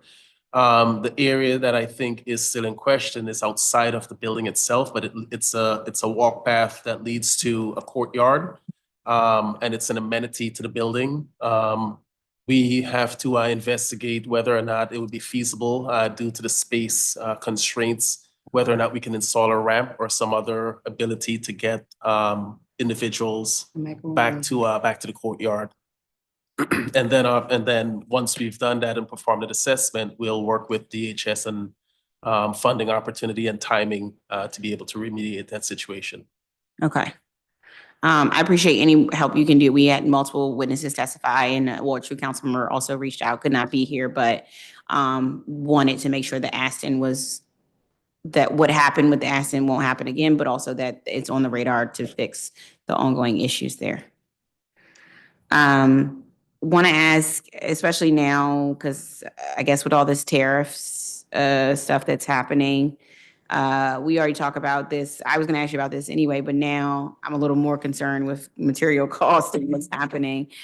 We talked about the need and the benefits of standardizing materials. In question 111, DGS explained doing so helps to simplify the design and construction process, as well as eliminate materials that have repeatedly caused work orders. What are some examples of materials or parts that have been standardized from capital and small capital projects in fiscal year 24 and fiscal year 24 and 25? Some of the like easy examples I have that are repeat problems, hardware. So using the same type of card reader hardware at all of our classroom doors across CCPS. That means when it's breaking, we know exactly what it is already. And then like ceiling tiles, doing 2x2s. Got it. You know, like Yeah. tiny, small changes that do make a big difference when it comes to replacement over the course of time. And even like paint color, like keep it simple, Right. you know, don't go too crazy. I know That's that right. we do No, try to sure. keep it so that there is creativity still allowed in the schools and things like that. But we're also moving away from any flooring and corridors besides terrazzo. Okay. Because those are the easiest floors to maintain. They look beautiful. I mean, we're keeping the terrazzo from our buildings from 1920s because they are still in great shape. Great shape, yeah. So it's like putting in everlasting materials, simplifying things, taking decisions away from people that might not realize we want to standardize things. So that's why the tech specs were created. And before that, DCPS already had standardization for a lot of things, but also like plumbing fixtures, flush valves, all of that kind of standardization makes things faster and easier to maintain. Understood. I think Councilmember Henderson also addressed this, but like us wanting to do more of that to not only save money, but also save the headache on the maintenance side of things. Yeah, that's. So I think we're all sort of aligned in that space. Now, with the new tariffs and things moving forward, are there any materials that we need to be concerned about, sort of the costs going up and how these tariffs are going to delay or possibly delay projects for DGS? And where is DGS now and sort of thinking that through? We are hearing from the manufacturers of some of our systems that I think the letters have been, we can only honor pricing for the next 30 days, where we would pass pricing over, you can move your orders up. I would say that if we're faced with this, we won't sacrifice the quality of systems, right? I think like HVAC systems and elevator systems, like those, regardless of price, we'll have to have a certain standard so we don't shoot ourselves in the foot. Then 10 years down the road, we've had a system that we can't sustain. Now, that has to shake loose, right? We don't want to get too far ahead, and we want to see if those tariffs come into fruition and the impact will be. But there are some strategies that Mr. Hetley and I was just talking about recently about what we're doing in anticipation potentially for price increases. That's correct. So in addition to having continued conversations with our vendors to understand what the market is looking like and what particular items are going to be affected, internally, we're working with our GCs to have early start agreements where we can start to purchase some of these long lead items and purchase items with material that are going to be affected by the price increase. We have contingencies or look at items where we can build in contingencies within the overall budget to be able to address a price hike. Yeah. And then just, really pushing back on the vendors to come to us and say, hey, this is how, we can help the project and be proactive partners in Got it. figuring out, what items we can bring and either keep an inventory Right. or, just purchase and have it, readily available when construction starts. Okay. We might as well just start doing, I'm glad to hear that you're thinking about it and doing that, but like I was just gonna say, we just have to start doing that now just because we're in a situation. And it's not just systems. We're concerned about aluminum. We're concerned Yeah. about lumber, Right. concrete, steel. Yeah, I would say like electrical equipment. That was a huge issue during COVID and it never really recovered. So that's definitely something that's top of mind. Yeah. And part of the issue is, folks think of the big items, but also there are the components that make up a system that may experience a delay or a time increase. So it's, it's that widget that, is the most critical part of this system that why is my chiller not here on time? Well, we're missing this one knob that's, in China or That's wherever right. it is. Right. So So I think Yeah. we're gonna have to be proactive. Yeah, definitely working with our Communicating. partners at PepGo, because I know they also will be impacted with transformers, That's right. which are essential to our projects as well. Yeah. Whatever we need to be doing sort of on the early end, I'm just saying, DGS, let's do that now. We're gonna have to communicate a lot more with public if some of these things aren't, how it starts to unfold and it starts to unpack. And you all should be prepared to produce something, I think, publicly to talk about some of those issues so that we can set expectations for the community writ large. For our capital training that we've had successful last fiscal year, I think the next version that will be prominently discussed. Okay. We'll talk about the impact of such macroeconomic measures and Okay. how they're going to play out and manifest themselves on these capital projects. Okay. A few more categories I just need to finish up. On the American Disabilities Act, and as you know, I have the Office of Disability Rights as well. DGS said accessibility work orders are categorized as ADA related. Can you clarify what categorized means and how that is documented in Salesforce? Yeah, we've created an event type. It's basically essentially a checkbox. Mhm. If it's an ADA related item, that box will be checked. It lets us know that we need to respond faster due to the inherent issues that could cause if not repaired immediately. Okay. So One thing you all said was that ADA work orders are assigned high priority. Which high priority is that one category where we need to see improvement. But however, the data from approved work orders in fiscal year 24 shows that almost every work order that was flagged as an ADA issue in the chatter was marked as routine. Explain how ADA work orders are prioritized. Are ADA violations the only ADA work orders marked as high priority? So it's a new policy to mark it as a high priority. But Okay. what's most important is that it initiates a site visit faster. We'll get to the site faster. Even if it's a routine work order, some work orders prompt an immediate response time to assess. And so we know if it's an ADA bathroom, there's not a lot of options for that person. So we know we need to respond faster to ensure that it's optimal. So. Got it.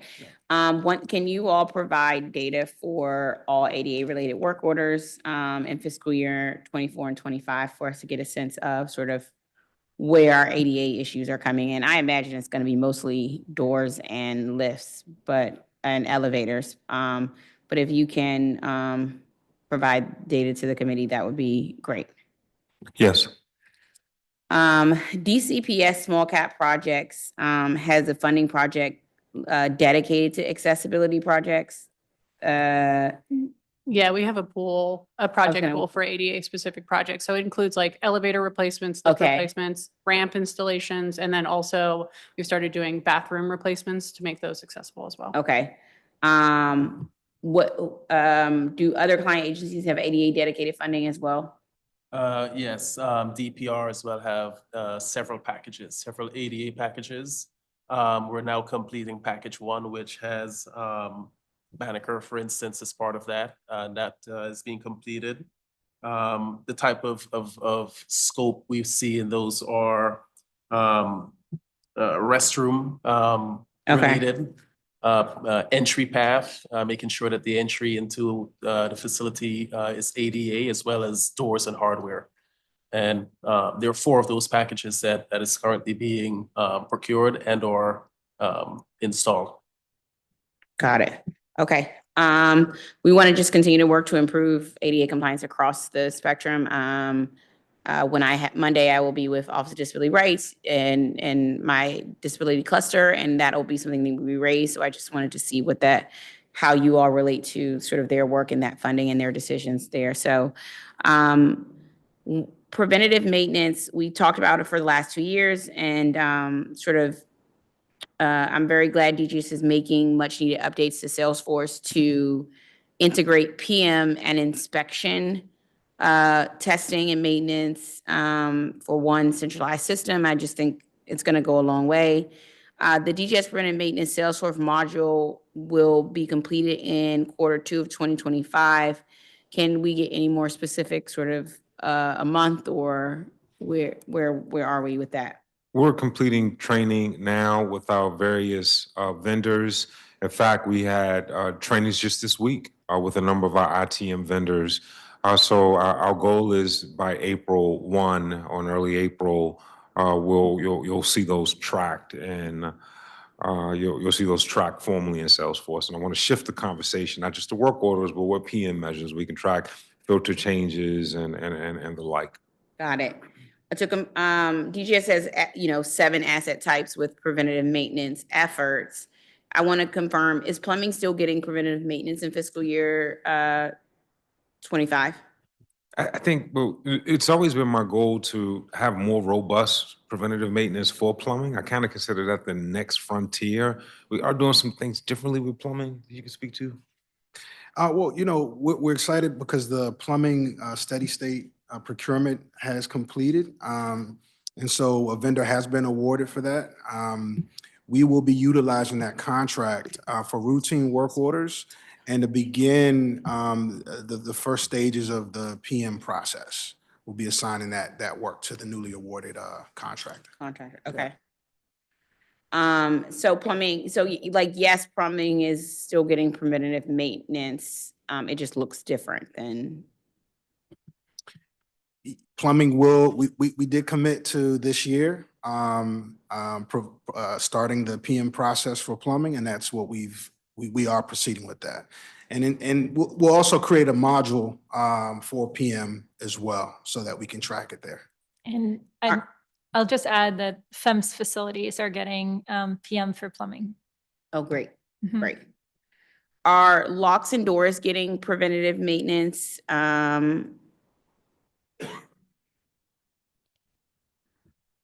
We are expected to do our first annual assessment of locks, basically inspections, this summer. As last year, in FY24, we increased the number of lock completions. We did a full assessment inventory of all of our locks at DCPS. And so we're utilizing that information this year to begin our first assessment. We've been very proactive about locks. What we'd like to look at next year is how to improve our bench for improving the completion time of work orders and moving it from a routine to a high priority as it relates to locks. Okay. I thought you all, didn't we do an inventory of all locks and doors? We did. And that's completed, right? That is completed. Okay. That is completed.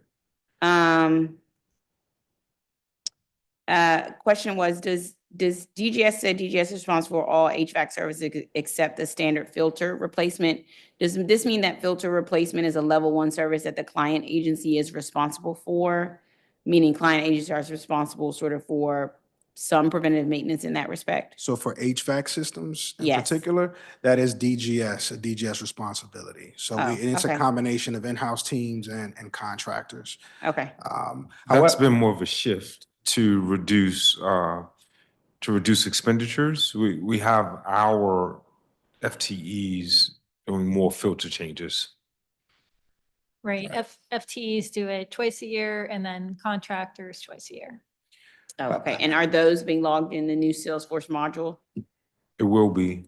Yeah, Okay. that is a PM activity. Got it. Want to, make sure with our client agencies, sort of building responsibilities out. We talked about DCPS, we spoke to Department of Corrections yesterday. My understanding is DCPS, DHS, MPD, and FIMS are all responsible for their own janitorial services. That's correct? It varies. DOC, yes. MPD, we provide janitorial services through contractors.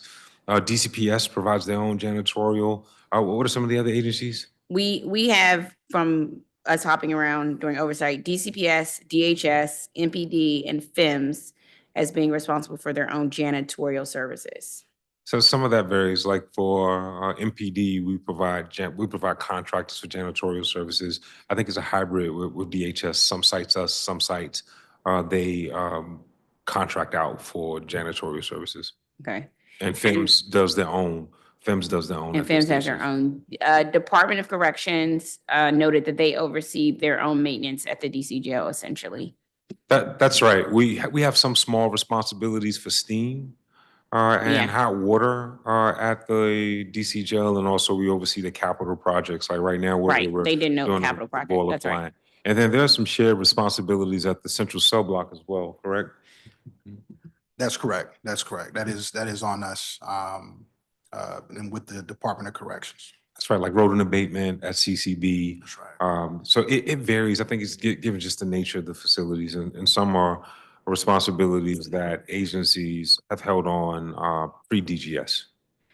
DCPS manages its own security.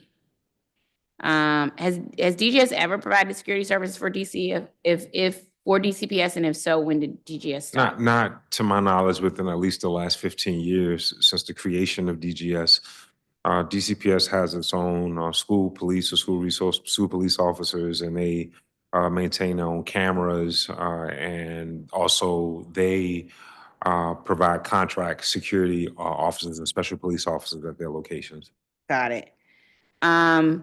It seems to me is because I've been collecting, sort of going to each agency collecting. How do we decide sort of, or how does DGS decide who to hand off certain services to client agencies? Or is that something that comes from the city administrator, or how does that work? Some of this was negotiated just during the creation of DGS, which is still a relatively new agency, Got you. right? Okay. In 2012. And then some agencies just maintain some legacy responsibilities. And I think DCPS has always done their own security, even pre-DGS, and that has just continued. Okay. And us trying to get an understanding of all of your client agency, is DPR's level 1 list of responsibility sort of list the same as DCPS's? No, it No? varies Oh. because, of course, they have DCPS, they're hiring maintenance workers, and I think they have various levels of responsibilities. Like we have some, I think at Ross Elementary and at Columbia Heights, that custodial staff, they're doing the majority of their level 1, what we call the level 1 basic work orders. For DPR, their level 1 staff is only 5. Right, for 100 locations. And I was a part of the creation of that team, and really just to provide a level of redundancy, some folks that can respond to issues immediately. Like I always give the example, I remember after 4th of July, I think it was at the Trinidad Recreation Center during COVID, there was so many fireworks, tires, I mean, you name it, and we needed to get somebody out immediately. DPW and DGS was responding as fast as they could, but I needed folks that I could deploy now to that location. So that was like the genesis and the creation. okay. And then we've done other duties like lining fields, replacing tennis nets and basketball nets. Like that was the creation, just to add a level of redundancy. So DPR didn't have to go to DGS for the really, I'll call it the nickel and dime issues. Okay. If you could provide, I guess what the list is for DPR, the level 1 list is, or delineation, that would be helpful. Sure, sure. It'll be in a partner service agreement, but I can even send you some original, as one of our follow-ups. I can send you some language that dates back to the creation of it and the work that it's intended to do. Are you all are still doing facility condition assessments? I was glad to see 81% of DGS buildings greater than 5,000 square feet have received a facility condition assessment. I think it's great work. And in fiscal year 25, DGS plans to, my understanding, to assess between 25 to 30 buildings totaling 2 million square feet. Is that correct? That's correct. And DGS says it has a plan to assess virtually, I guess, all remain unassessed facilities more than 5,000 square feet by 2031. Why such a long time? It's a reflection of funding. We were able to do a certain amount each year, and that's the primary driver. Okay, funding is from, okay. Do you sort of have a plan that sort of by year of which ones you're gonna do, or you just select them by random, or is this planned out? No, we do. And in fact, capital, if you speak to even like the FCAs that you all do and how you execute those. Yeah, so as part of the any school modernization facilities condition assessment, is it a required submission as part from the design team to actually? Obviously, say, for yeah. modernizations, we plan to do a lot of replacement, but it does help us actually identify things that could be resources that could be used elsewhere when we do vacate the building. So we are doing a ton of salvaging from our buildings that we're closing. So those are actually really useful for that factor. It helps us identify things that aren't at the end of their useful life. For example, Thomas Elementary School is a great one because their kitchen had been replaced not that long ago because of a flood. We're reusing almost all their equipment to be stored and used in other locations because it's actually gas equipment, which means we can't use it in the modernization, but we will use it in other locations for replacement pieces. So that kind of assessment helps us with things that we're doing throughout the modernizations. Okay. Yeah, I guess I was gonna ask, I was wondering if they can be perform, if FACs can be performed during the design and planning stage of a capital project, or as a part of DGS's sort of standing schedule and what that would look like. DGS said the remaining unassessed inventory includes leased charter schools. Currently, there are 20 charter schools with $0 rent leases. The start dates range from 2008 to 2022, and the end dates range from 2025 to 2071. The reason provided for each is school rent abated in exchange for improvements to the building. Given the large amount of money the district is leaving on the table with the zero rent leases, I think it's important that DGS be diligent in ensuring improvements are being made. And in other words, are facilities conditions assessments the only time DGS inquires as to the facility condition of these charter schools? Yes, that is the primary tool. For insurance purposes, we do look at government-owned property with the Office of Risk Management on a routine basis. I do think that can be strengthened. It's something I'd like to look at. Yeah, because I don't know how DGS knows whether improvements are being made pursuant to the $0 lease agreement. Well, they have to verify, so they're able to receive rent credits typically for the work that they complete, and they do send records, so we are able to verify. That is a process that we work closely with the Office of the Chief Financial Officer, OCFO, to accept those rent credits. And then we have a pretty good idea. Even I think the DCPS is poised to take over the old Eagle Academy at 3400 Willow Road, Right, the that's next. McCodney building. When it was time for us to assume that building, we were able to reference the work that they have done, right? And then also we had relationships with some of their contractors, right, in order to assess the building even prior to walking it. And that has informed the plan we have in place. And I believe we're going to occupy that building this summer, right, for swing Yeah. space. MLK will swing into the Eagle Academy building. Okay, great. That's a good plan for swing space. Great. Yeah. Great job there. It's like right around the corner. Yeah, it is. I was like, that's an Yeah. excellent location for Yeah. a swing space for them. Great work there. Can DGS, that's brilliant. Can DGS prioritize facility conditions assessments at these zero rent charter schools over the next several years to make sure these leases are worth the loss of district revenue? We can. I'd like to discuss that more with the committee and the executive. Great. Because I believe they are making improvements on some of them, but I also think we could be leaving money on the table. Last section, here we go. I promise, last section, y'all.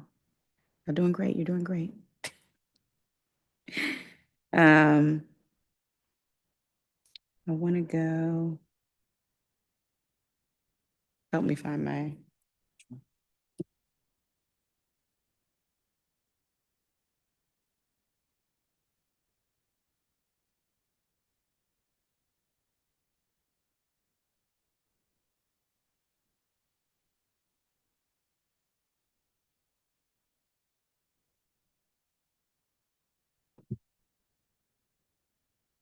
You won't hurt our feelings if you don't have any more questions. You want?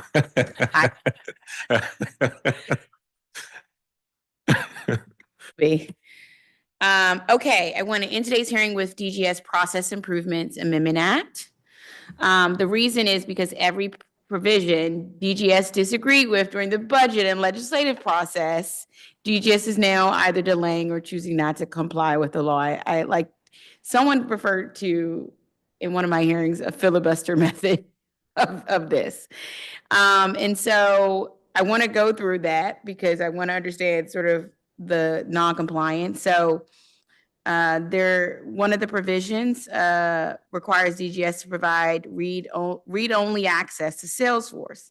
The statutory deadline was October 1st, 2024, and that has not been complied with. Why is that provision of the DGS Process Improvement Act not complied with?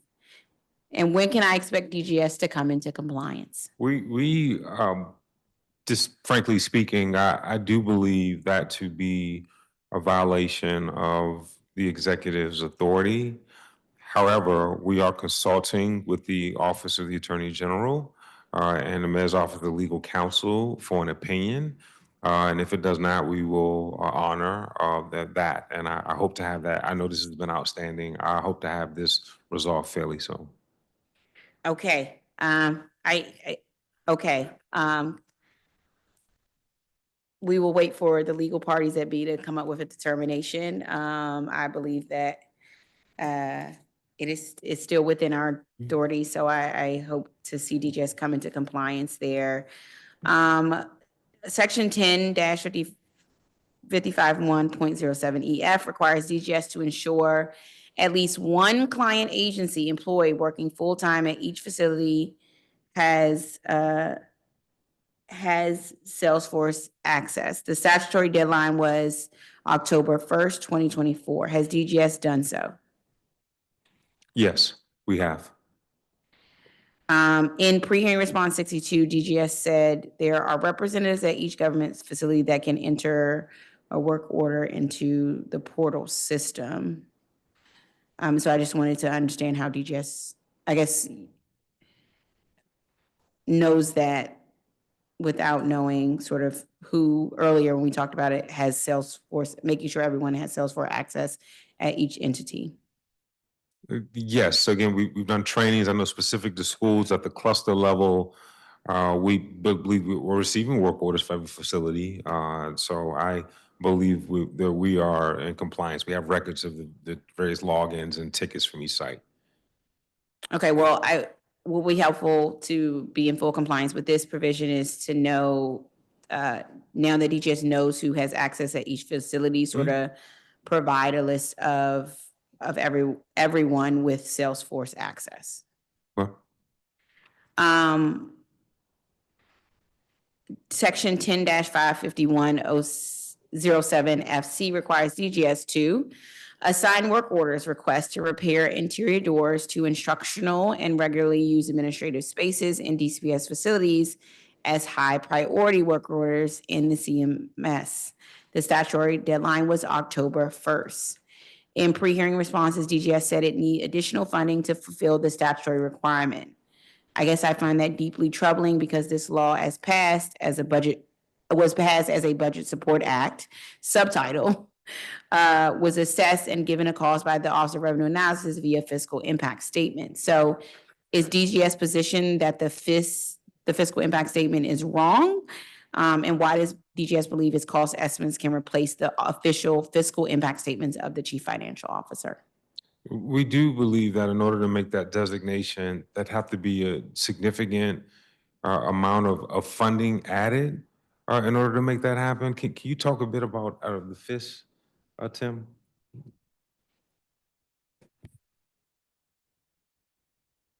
Yeah, for our FIS process specifically with the chief financial officer, we provide them the information specifically for this bill. We work with them and the program on the estimates. We provide them our assessment, and ultimately the chief financial officer in partnership with the Office of Budget make that decision.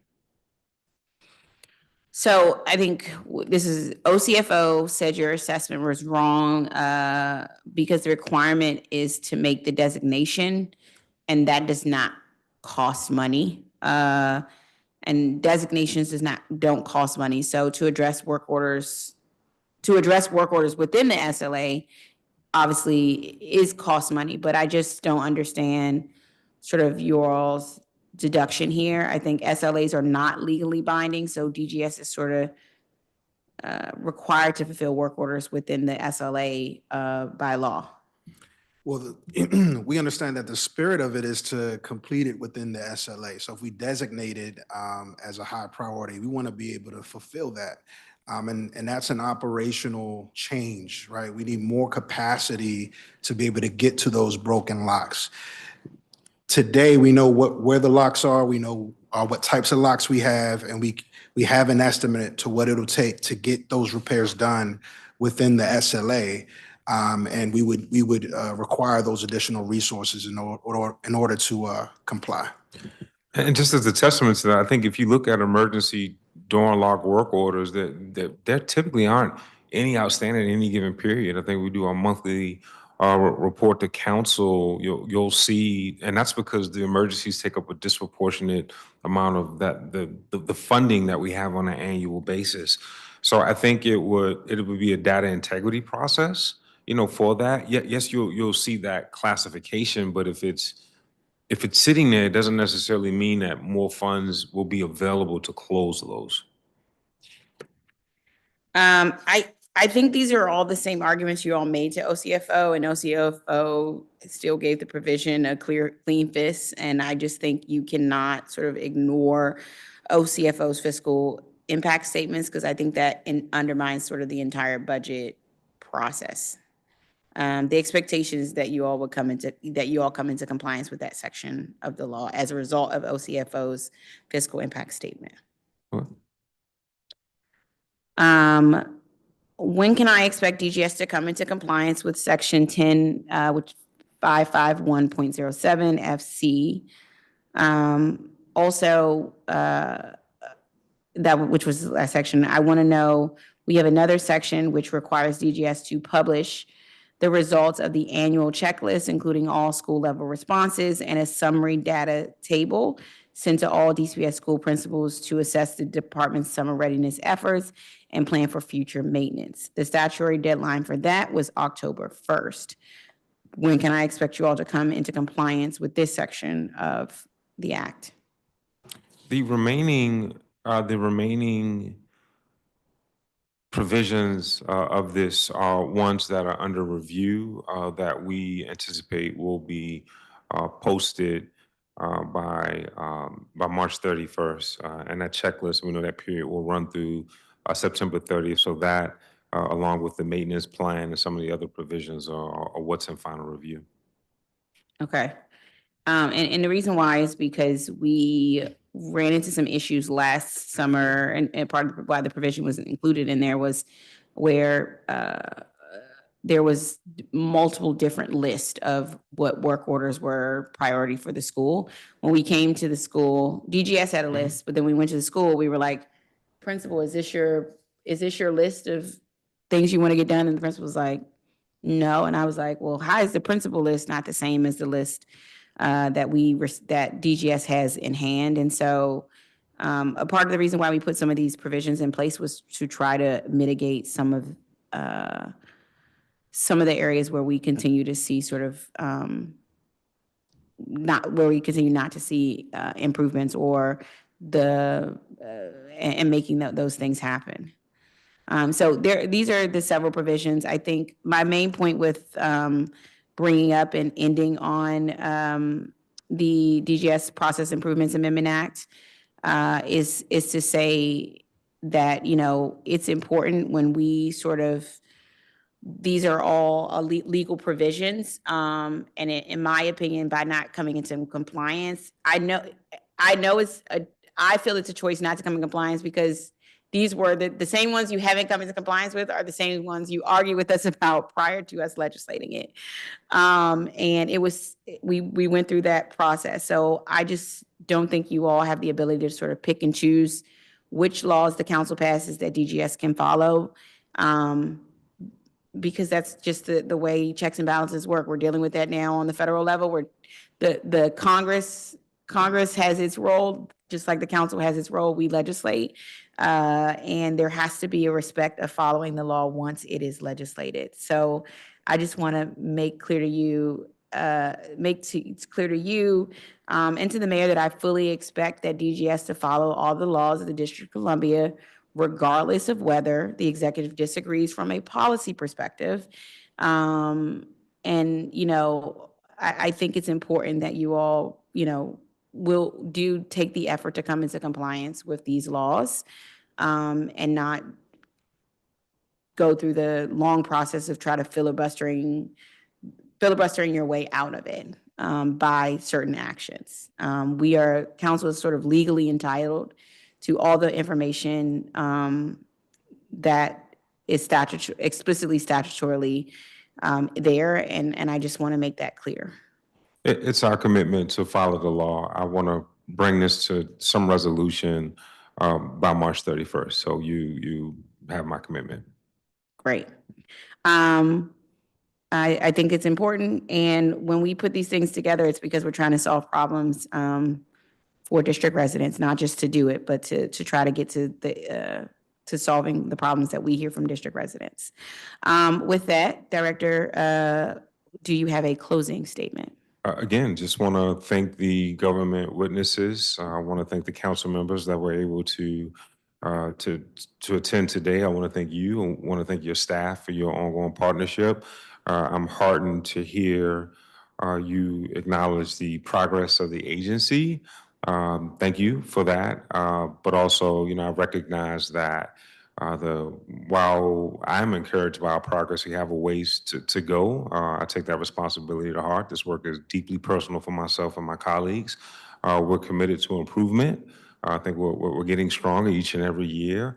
We're going to continue to partner with the council, and we're going to continue to partner with the mayor for strategic investments so we can do our job at the highest level. I always like to say when DGS does its job at the highest level, it's easier for first responders to keep us safe, teachers to educate, recreators to recreate, and the work of government to go on. So I take that very seriously, and I look forward to working with you and the council. Thank you. The next time we will see each other will be budget. I'm not going to ask you do you think DGS needs a bigger budget? I know the position of every director. Here's what I'll say. DGS spent over 99% of its local budget, leaving marginal surplus. That is impressive from a budgetary control perspective, and I know that, you know, you all have done a good job there. But what I am going to say is, if we determine that DGS's fiscal year 26 proposed budget is not enough to empower DGS to fulfill its critical and massive mission of building, maintaining, and sustaining a real estate portfolio that includes more than 40 million square feet of district-owned and leased property and about 21.8 billion in assessed district-owned property, we are going to make changes from within DGS budget and budgets of other agencies under my jurisdiction. So I am urging you, director and agency, to do your absolute best to fight for every dollar you know is necessary to make all the improvements we both know you need to be able to ensure all district buildings are safe, healthy, comfortable, welcoming, and able to be used for their intended purpose. And with that, I will see you all at our budget hearing. Thank you. Thank you all. Thank you so much. Thank you. This concludes today's fiscal year 2024 performance oversight hearing on the Department of General Services. For the public, if you would like to submit written testimony for the record of public witnesses, you can by 5 p.m. on Friday, March 7th. You do so by uploading your testimony to the council's hearing management system or emailing facilities@dccouncil.gov. Before we end, I want to say a special thank you to my committee director, Sebastian Wyman, for his work in preparing for this oversight hearing and his continued work. And again, thank you again to Director Hunter and the entire DGS team, not just those who are present, but those who work day in and day out in our buildings. You all are the real heroes, and you are district workers, and we appreciate you and care about you. With that, the time is 1:57 and this hearing is adjourned. Thank you. 1:57. See?